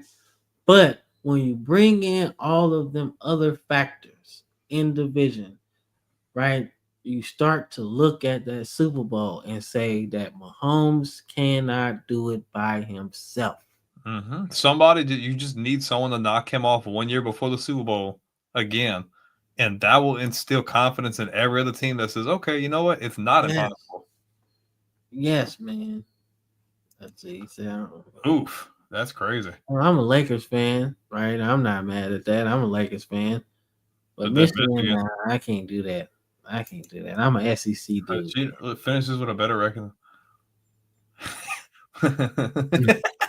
I mean, dude, but you got to understand, like, but seriously, but the Raiders have a really. I know you can see they lost a few people. They have a good defense, bro, and them getting Genty and them getting a guy like Jack Besh and you getting a competent quarterback like Geno Smith. That's major. Those are all guys who can come in right now and contribute with an already really talented defense who wants to win, who wants to play into Pete Carroll. Pete Carroll's got the experience. He's won at the highest level. Like, don't be surprised. The Raiders have been so close to knocking off the Chiefs like every year by the last 3 years, bro. And all they've been doing is getting better. Like, don't sleep. Hey, you should hit me up. That would be cool. Yeah, yeah, I feel that. Yeah, I get that. Nah, but see, that's smooth. Seriously though, like, understand what I'm saying. Like, I know it probably sounds like blasphemy, but when you think about everything that happened between last year's Super Bowl, the offseason, and how much everybody else got better, you have to take that into not account. that far off from a possibility. Now, saying that they're going to be like the worst team in the league that's not fair at all, because you can finish last in your, you know what I'm saying? Like, Hashtag Cam curse. yeah, chat it up, man. But that's my whole thing. But I'm not mad at it. I will become a Browns fan. No, you will not. No, don't do that. There are plenty of other viable choices. There's 30 other teams. Yeah, like, you could choose somebody else, man. But don't pick the Jets. Don't do that. Don't do that, man. But nonetheless, man, this has been a wonderful show, man. These usually are our 2 longest shows of the year, right? Unless we talk about Super Bowls and man, no, if you got the actual Super Bowl show, is long too. That was like freaking 4 or 5 hours. Yeah, and we watched the draft. Well, we didn't watch the halftime show, but it was on. And we did the draft. Those are probably yeah. So, but these are kind of our longest videos of the year. But man, but if you got anything to say to the people, man, get up out of here. What you got? First of all, thank you guys all for watching. Shout out to See That's Moving Touchdown Troop for all of the awesome feedback and comments. We love it. For anybody watching live, or if you're gonna be watching this later, if you like this kind of content, smash the like button. It takes a second, man. We greatly appreciate it. It helps get the content out to a whole bunch of other people who really like this. If you're not already subscribe. It's completely free. Doesn't hurt, especially if you're on YouTube, man. Subscribe to the channel. And when you subscribe, make sure that bell notification is turned on. So every time we go live for weekly shows, to shorts, game streams, polls, all of that, you will get a notification before anybody else. You'll never miss any of it. Not even just that, dude. TikTok, X, Twitch for all the live streams, Facebook. If you want to listen to the audio for this, maybe you're too busy to watch it. Spotify, Apple, Amazon. There's so many avenues, and we're doing really good. Almost 35,000 subscribers. Every week it's over 100 plus. The views are through the roof. Like, we're 2 years in and pushing 80 million views. Like, that's awesome. That's all because of you guys. Can't thank anybody else besides y'all. So please like the video if you like it. Leave comments, subscribe, follow. The season's right around the corner, bro. Training camp is coming up. Preseason's at the end of the month, and college football is going to be right there. Week 1 is going to be crazy. College football week 1, there's like 4 or 5 games that are all must-see TV, so you want to be here to get all the reactions to that. Yes, sir. Ball State, what? Yeah, I'll be a Ball State fan. All right, man, cool. If the Chiefs finish last, I'm going to hold you to that. I'll be like, hey, Ball remember State. that shit? Remember that shit? You need a Ball State hat right now. Or Akron. Man. Akron would be worse. No, Ball State's worse, bro. I'm sorry, man. You named after some balls. Come on, man. No, I'm good. I'll be a kangaroo, bro. Not named after no balls. Zips. No balls. You ain't finna call me no Ball State.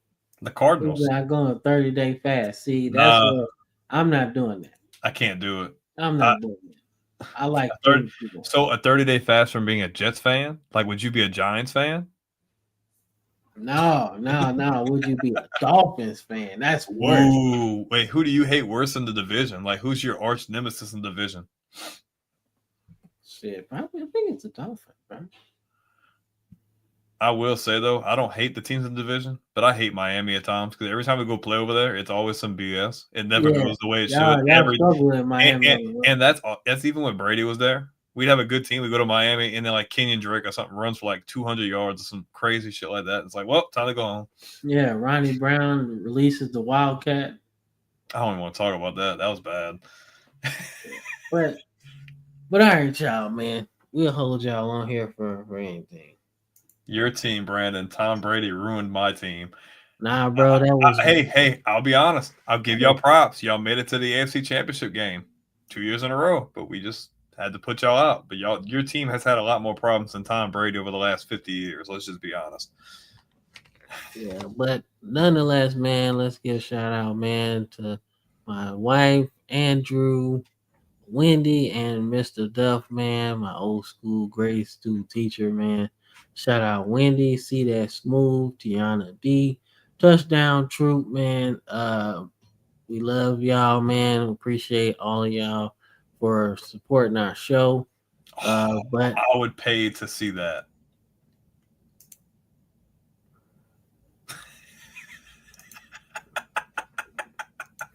nah, you know what? If they do that, you gotta wear a Dan Orlowski jersey. Dude, I swear I was about to say that. Yeah, you gotta wear a Dan Orlowski. Just to run out the back of the end zone for a safety. Yeah, bro. You gotta wear the Dan Orlowski, bro. That's the only way. We could put our money together and get that. Yeah, we gotta get shit. It probably wouldn't cost that much. Shit.